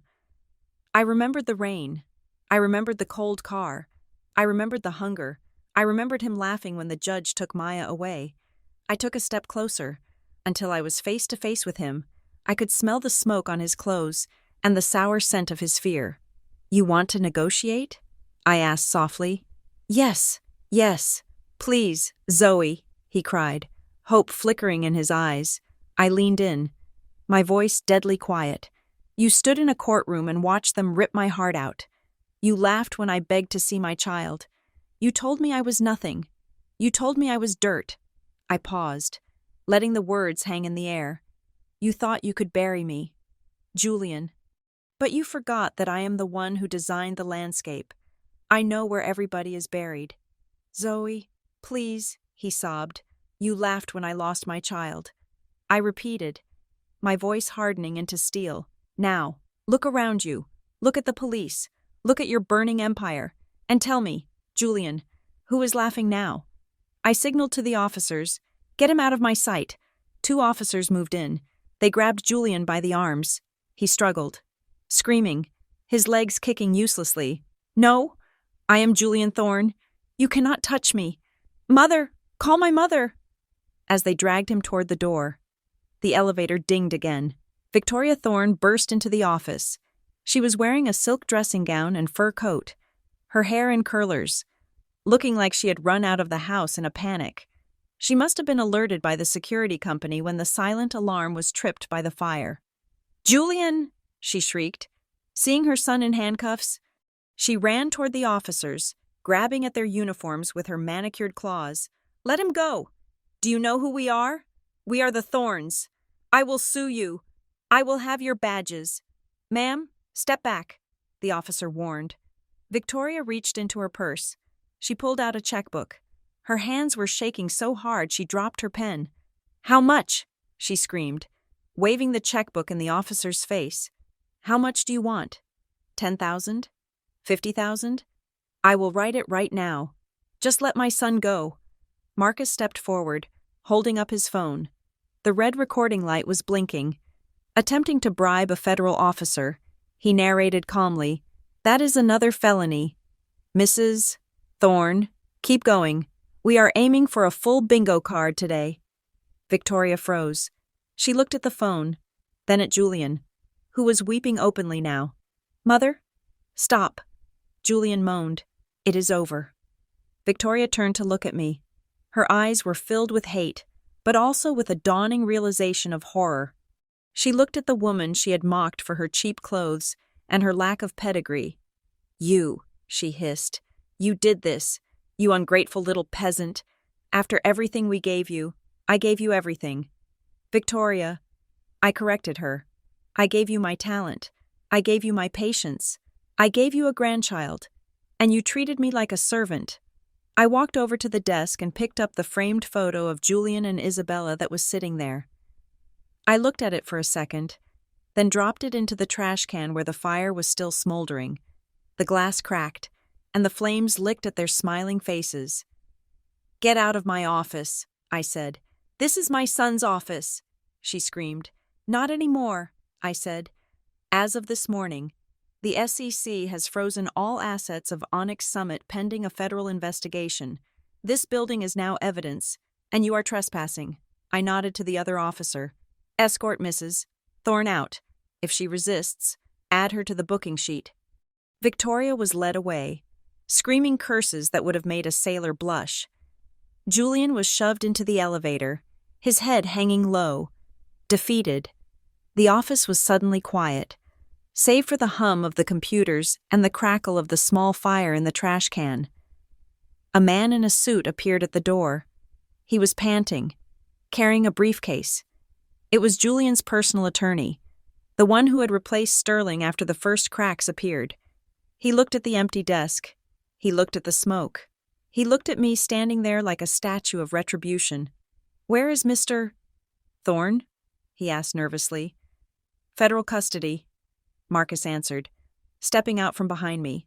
"And if I were you, counselor, I would be very careful about what you do next. If your fingerprints are on any of these documents, you are next." The lawyer turned pale. He gripped his briefcase tighter. "I am resigning," he stammered, "effective immediately. I was never here." He turned and ran back toward the elevator, pressing the button frantically. I watched him go. The rats were scattering. I walked over to the window. Down on the street, flashing blue lights illuminated the gray morning. I saw Julian being shoved into the back of a squad car. I saw Isabella arriving in another car, flanked by agents. It was done. The raid was successful. The evidence was secured. The king and queen were in chains. I felt a hand on my shoulder. It was Marcus. "Are you okay?" he asked. I took a deep breath.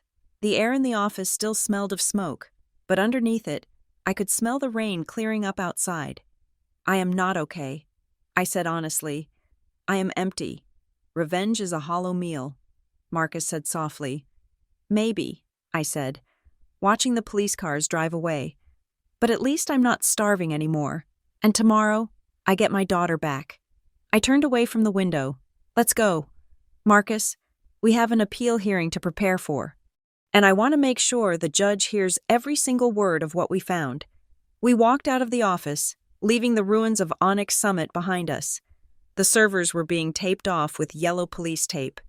The employees were standing in the hallway, whispering, looking at me with awe and fear. I didn't look back. I had built this place, and I had destroyed it.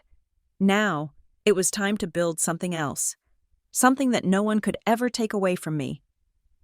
The courtroom was a theater, and I had sold every ticket. When I walked into the Suffolk County Superior Court that morning, the hallway was lined with reporters. Flashbulbs went off in a blinding staccato rhythm, a stark contrast to the lonely, rainy exit I had made from this building months ago. Then, I had been a discard. Now, I was the headline. I wore a suit of sharp, tailored white, the color of suffragettes, the color of truth, and ironically, the color of a funeral shroud. I entered the courtroom and took my seat behind the plaintiff's table. Marcus Kane sat beside me. He didn't look like a scrappy underdog today. He looked like an executioner who had sharpened his blade to a microscopic edge. Then, they brought Julian in. The man who walked through the side door was not the Julian Thorne who had graced the cover of Forbes. He was a ghost. His bespoke suit, usually pressed to perfection, hung loosely on his frame as if he had shrunk overnight. His tie was crooked. His face was unshaven, covered in a patchy stubble that grayed his complexion. But it was his eyes that gave him away. They darted around the room, frantic and hollow, looking for an exit that did not exist. In the back row, huddled in the corner like a frightened bird, sat Victoria Thorne. She was minus her fur coat, minus her entourage, and minus her dignity. She clutched a handkerchief to her mouth, her eyes fixed on her son with a mixture of horror and adoration. The bailiff called the court to order. All rise for the Honorable Judge Patterson. Judge Patterson was everything Judge Halloway had not been. She was a stern woman with eyes that looked like they could cut glass. She had been assigned to the case after Marcus filed an emergency motion regarding the judicial misconduct of the previous magistrate. She sat down, adjusted her robes, and looked at Julian with an expression of utter neutrality that was more terrifying than anger. "Mr. Kane," she said, "you may begin." Marcus stood up. He buttoned his jacket and walked to the center of the floor. He didn't use notes. He didn't need them. "Your Honor," Marcus began, his voice resonating off the mahogany walls. "We are gathered here today under the guise of a custody hearing. But to call this case a domestic dispute would be like calling the Titanic a boating accident." He turned and pointed a finger directly at Julian. Julian flinched. "The man sitting before you, Julian Thorne, is not a father fighting for his child. He is a thief in an Armani suit. He is a predator who built a castle on a foundation of quicksand, and when the ground began to shift, he threw his own wife and daughter into the mud to save himself." Objection. Julian's new lawyer, a nervous public defender appointed after his expensive team fled, squeaked, argumentative, overruled. Judge Patterson said calmly, "Proceed, Mr. Kane." Marcus nodded and walked to the evidence table. "We have submitted into evidence Exhibit A through Exhibit Z." Marcus continued, "These documents detail a systematic dismantling of the marital assets. We have bank records showing transfers of over $20 million to offshore accounts in the Seychelles and the British Virgin Islands. We have invoices from a shell company, Vane Holdings, charging $4,000 a ton for steel that costs $800. The reporters in the gallery began to scribble furiously. "But it goes deeper than money," Marcus said, his voice dropping to a hush. "We have testimony from the site foreman of the Sterling Tower. Mr. Thorne knowingly authorized the use of expired concrete and substandard steel beams to save costs. Skimming the difference for his personal accounts, he risked the lives of hundreds of future tenants to pay for his mistress's jewelry." Julian stared at the table, his hands gripping the edge so hard his knuckles turned white. "And finally," Marcus said, placing a single sheet of paper on the judge's bench, "we have the withdrawal slip from the Maya Thorne Irrevocable Trust, $3 million, stolen from his own 6-year-old daughter to cover his gambling debts in the stock market." A gasp rippled through the courtroom. Even the hardened court reporter paused. Stealing from a child was a sin that even the most cynical Bostonian could not forgive. "I call our first witness," Marcus said. "Ms. Isabella Vane." The doors opened, and Isabella walked in. She was escorted by a federal marshal. She wore a simple gray cardigan and trousers, no makeup. Her hair was pulled back in a severe bun. She looked like a penitent nun, if nuns were capable of grand larceny. She took the stand. She avoided looking at Julian, who was staring at her with a look of pure, unadulterated hatred. "Ms. Vane," Marcus said, "what is your relationship to the defendant?" Isabella took a breath. Her voice was small, trembling. "I was his employee," she said, "and his victim." Julian slammed his hand on the table. "She is lying." "Order," Judge Patterson barked. "One more outburst. Mr. Thorne, and you will be gagged," Isabella continued, wiping a tear from her cheek. It was a fake tear. I knew, but it played well for the cameras. "Julian found out about my past," she said, her voice catching, "about my father's bankruptcy. He threatened to expose me. He told me that if I did not help him move the money, he would ruin me. He made me set up the accounts. He made me pretend to be the wealthy investor. He made me be his mistress." A murmur went through the crowd. It was a lie, a brilliant, Self-serving lie. Isabella had been the architect of the con as much as he was, but she had cut a deal. She was throwing him to the wolves to save her own skin. He told me he hated his wife. Isabella sobbed. He said Zoe was unstable. He said he needed to hide the money so she wouldn't waste it. I was scared. Your Honor, I did what I was told. Julian was shaking. His face had turned a deep, violent shade of purple. He looked like he was about to have a stroke. Thank you, Ms. Vane, Marcus said. No further questions. As Isabella stepped down, she walked past Julian's table. For a brief second, she looked at him. She didn't smile, but her eyes were cold. It was the look of a partner who had taken the last life raft. I call the plaintiff, Marcus announced, Zoe Stonebridge. I stood up. My legs felt solid. My heart was beating a slow, steady rhythm. I walked to the stand and placed my hand on the Bible. Do you swear to tell the truth, the whole truth, and nothing but the truth? I do. I sat down. I looked at the judge. Then I looked at the gallery. Finally, I looked at Julian. Ms. Stonebridge, Marcus said gently, tell the court why we are here today. I leaned into the microphone. I am not here to ask for money. I said, my voice clear and strong. I am not here to ask for pity. I am here because for the last year, I was told that I was crazy. I was told that I was unworthy. I was told that I was a bad mother because I didn't have a trust fund or a pedigree. I paused. My husband, Julian Thorne, isolated me. He cut me off from my friends. He controlled every dollar I spent. He gaslighted me into believing I was losing my mind. And when he decided he was done with me, he didn't just ask for a divorce. He tried to destroy me. He took my daughter not because he loved her, but because he wanted to hurt me. Objection! Julian's lawyer cried weakly. Speculation. It is not speculation, I said, reaching into my pocket. It is a fact. I pulled out a USB drive. Your Honor, I said, I would like to submit Exhibit Omega. This is a recording taken 3 days ago in a coffee shop on 4th Street. Judge Patterson nodded. Play it. Marcus plugged the drive into the court's audio system. The speakers crackled. Then, Julian's voice filled the room.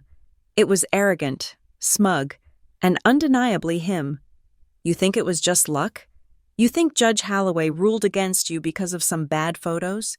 The courtroom went deadly silent.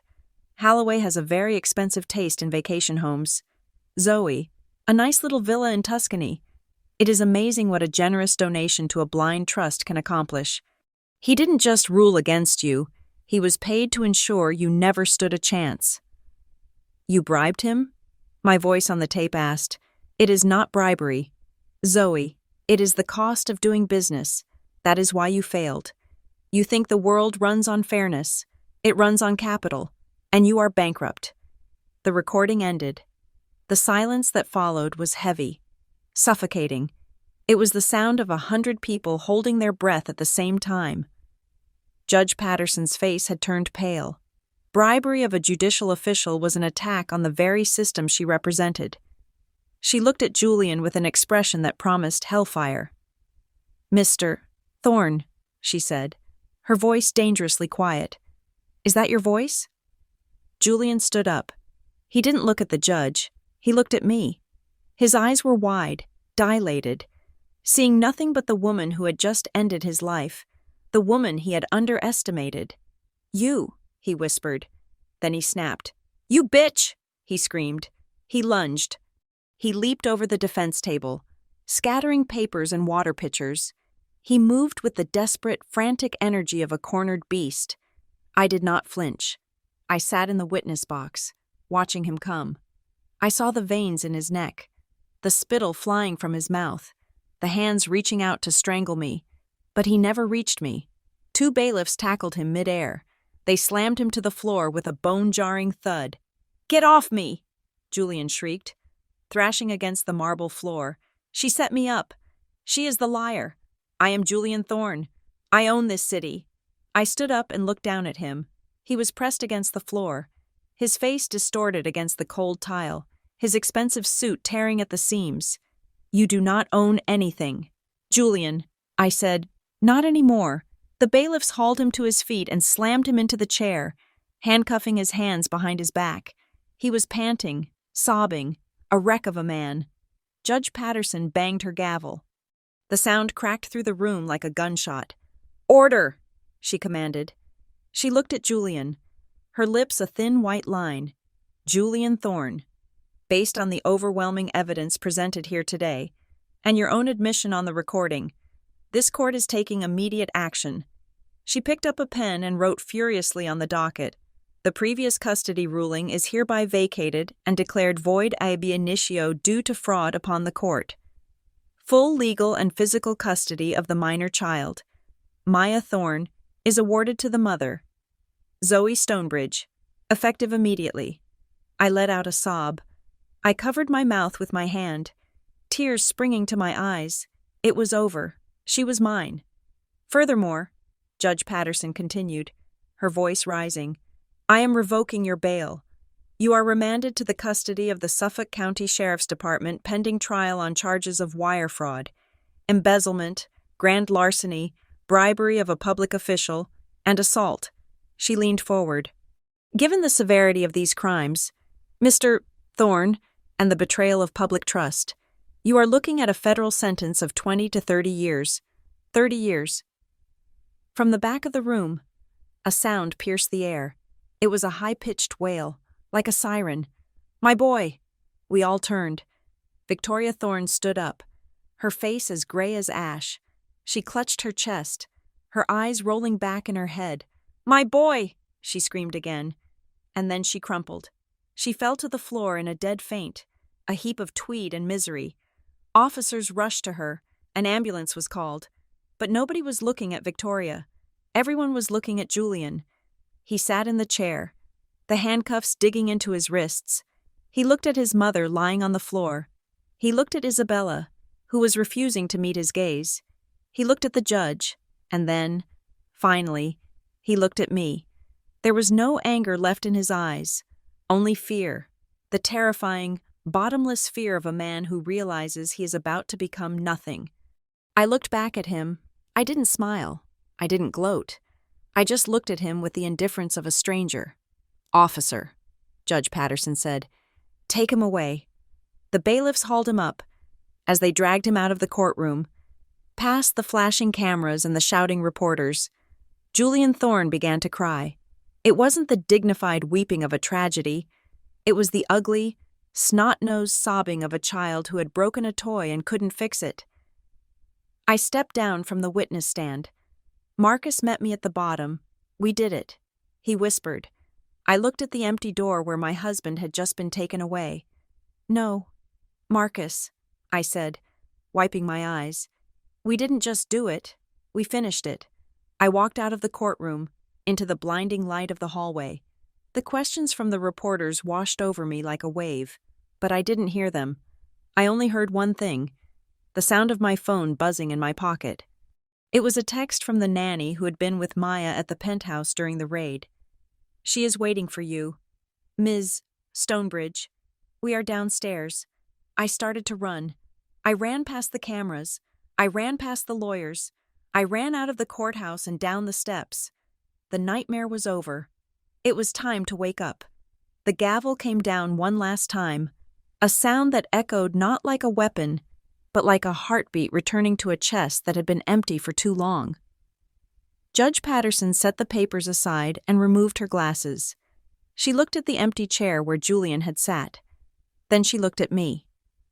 "The court orders that sole legal and physical custody of the minor child, Maya Thorne, be awarded to the mother, Zoe Stonebridge," she declared. "The father, Julian Thorne, is stripped of all visitation rights until the completion of his custodial sentence and a passing grade on a court-ordered psychiatric evaluation." I let out a breath that shook my entire body. It was over. The constant fear, the looking over my shoulder, the nightmares of Isabella locking my daughter in a room. It was all dissolved by those simple words, but the judge was not finished. Regarding the division of assets, she continued, her voice sharp, "The court finds that the marital assets were systematically embezzled. Therefore, all remaining assets held by Julian Thorne, including the penthouse, the Hamptons estate, and the liquidated funds from the Swiss accounts, are awarded to the plaintiff as restitution. Furthermore, due to the documented complicity of Victoria Thorne in hiding these illicit funds, a lien is placed on her personal properties to satisfy the outstanding debts to the defrauded investors. I walked out of that courtroom not just as a mother, but as the owner of the empire that had tried to crush me. As I made my way to the exit, the side doors opened. 2 marshals were escorting Isabella Vane out. She was not wearing the defiant mask of the con artist anymore. She looked small, pale, and terrified. She caught my eye as she passed. In her gaze, I saw a toxic mixture of jealousy and fear. She looked at my suit, my freedom, and my head held high, and she hated me for it. But more than that, she feared the cage that was waiting for her. I did not glare back. I did not smile. I simply looked through her, as if she were a ghost that had already faded.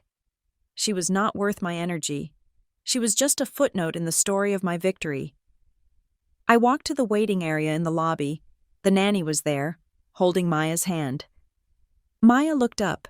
She was wearing a simple dress, holding her backpack tight. She looked older than her 7 years, her eyes wide with the trauma of the last few months. "Mommy?" she whispered. I dropped to my knees. I didn't care about the white suit. I opened my arms. Maya ran. She hit me with the force of a cannonball, burying her face in my neck. I smelled her shampoo, strawberries and sunshine, and the tears came, hot and fast.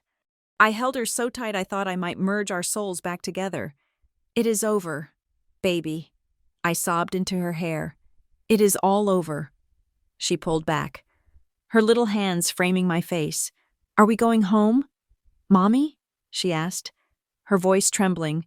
"Like, really home? No more scary lady? No more scary lady." I promised, "Just you and me, forever." We walked out of the courthouse hand in hand, into the bright Boston sunlight. The paparazzi were there, shouting questions, but I just smiled and put Maya in the back seat of the car Marcus had waiting. The next week was a blur of paperwork and logistics. I went back to the penthouse one last time. It was quiet. The staff had left. The furniture was still there, the expensive Italian leather sofas where Julian had sat and told me I was worthless. The air smelled of expensive cologne and stale secrets. I walked through the rooms. I touched the marble countertops. I looked at the view of the harbor that I had once loved. "Zoe?" Marcus asked from the doorway. "Do you want to move back in?" "It is yours now." I looked at the space. It was beautiful. It was worth $5 million, but it felt like a mausoleum. "No," I said. "There are too many ghosts here." I sold it 3 days later. I didn't keep the money. I took every single cent from the sale of the penthouse and the liquidation of Julian's luxury cars, and I started a foundation. I called it the Stonebridge Initiative. Its sole purpose was to provide legal aid and emergency housing for single mothers fighting for custody against abusive, wealthy partners. I wanted to make sure that no woman ever had to stand in a courtroom alone, facing a shark like Julian, with only $70 in her pocket. The news about Victoria Thorne broke a week later. The IRS did not play games. When they found her signature on the shell company documents, they seized everything: her townhouse on Beacon Hill, her jewelry, her art collection. I saw her once. A month later, I was driving past a park in downtown Boston.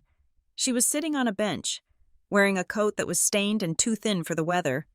She was feeding pigeons, muttering to herself. Her society friends had abandoned her the moment the scandal broke.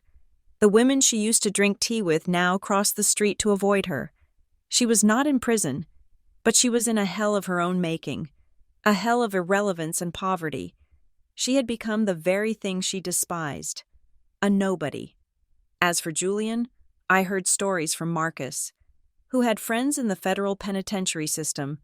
Julian Thorne, the man who demanded his coffee at exactly 180 degrees, was now sharing a 6x8 cell with a man named Razor, Julian, who had sneered at the working class, who had called me a peasant, was now scrubbing the floors of the prison cafeteria for 12 cents an hour. They said he cried every night. They said he tried to bribe the guards with money he didn't have, promising them millions from accounts that no longer existed. The other inmates, men who had grown up hard, men who despised weakness, smelled the entitlement on him like blood. They didn't hurt him physically. They just broke him psychologically. They took his dessert. They made him move when he sat down. They laughed when he tried to give orders. He was learning the hardest lesson of all. In there.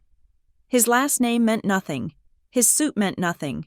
He was just a number, and he was alone. I didn't visit him. I didn't write. He was dead to me, buried under the weight of his own greed.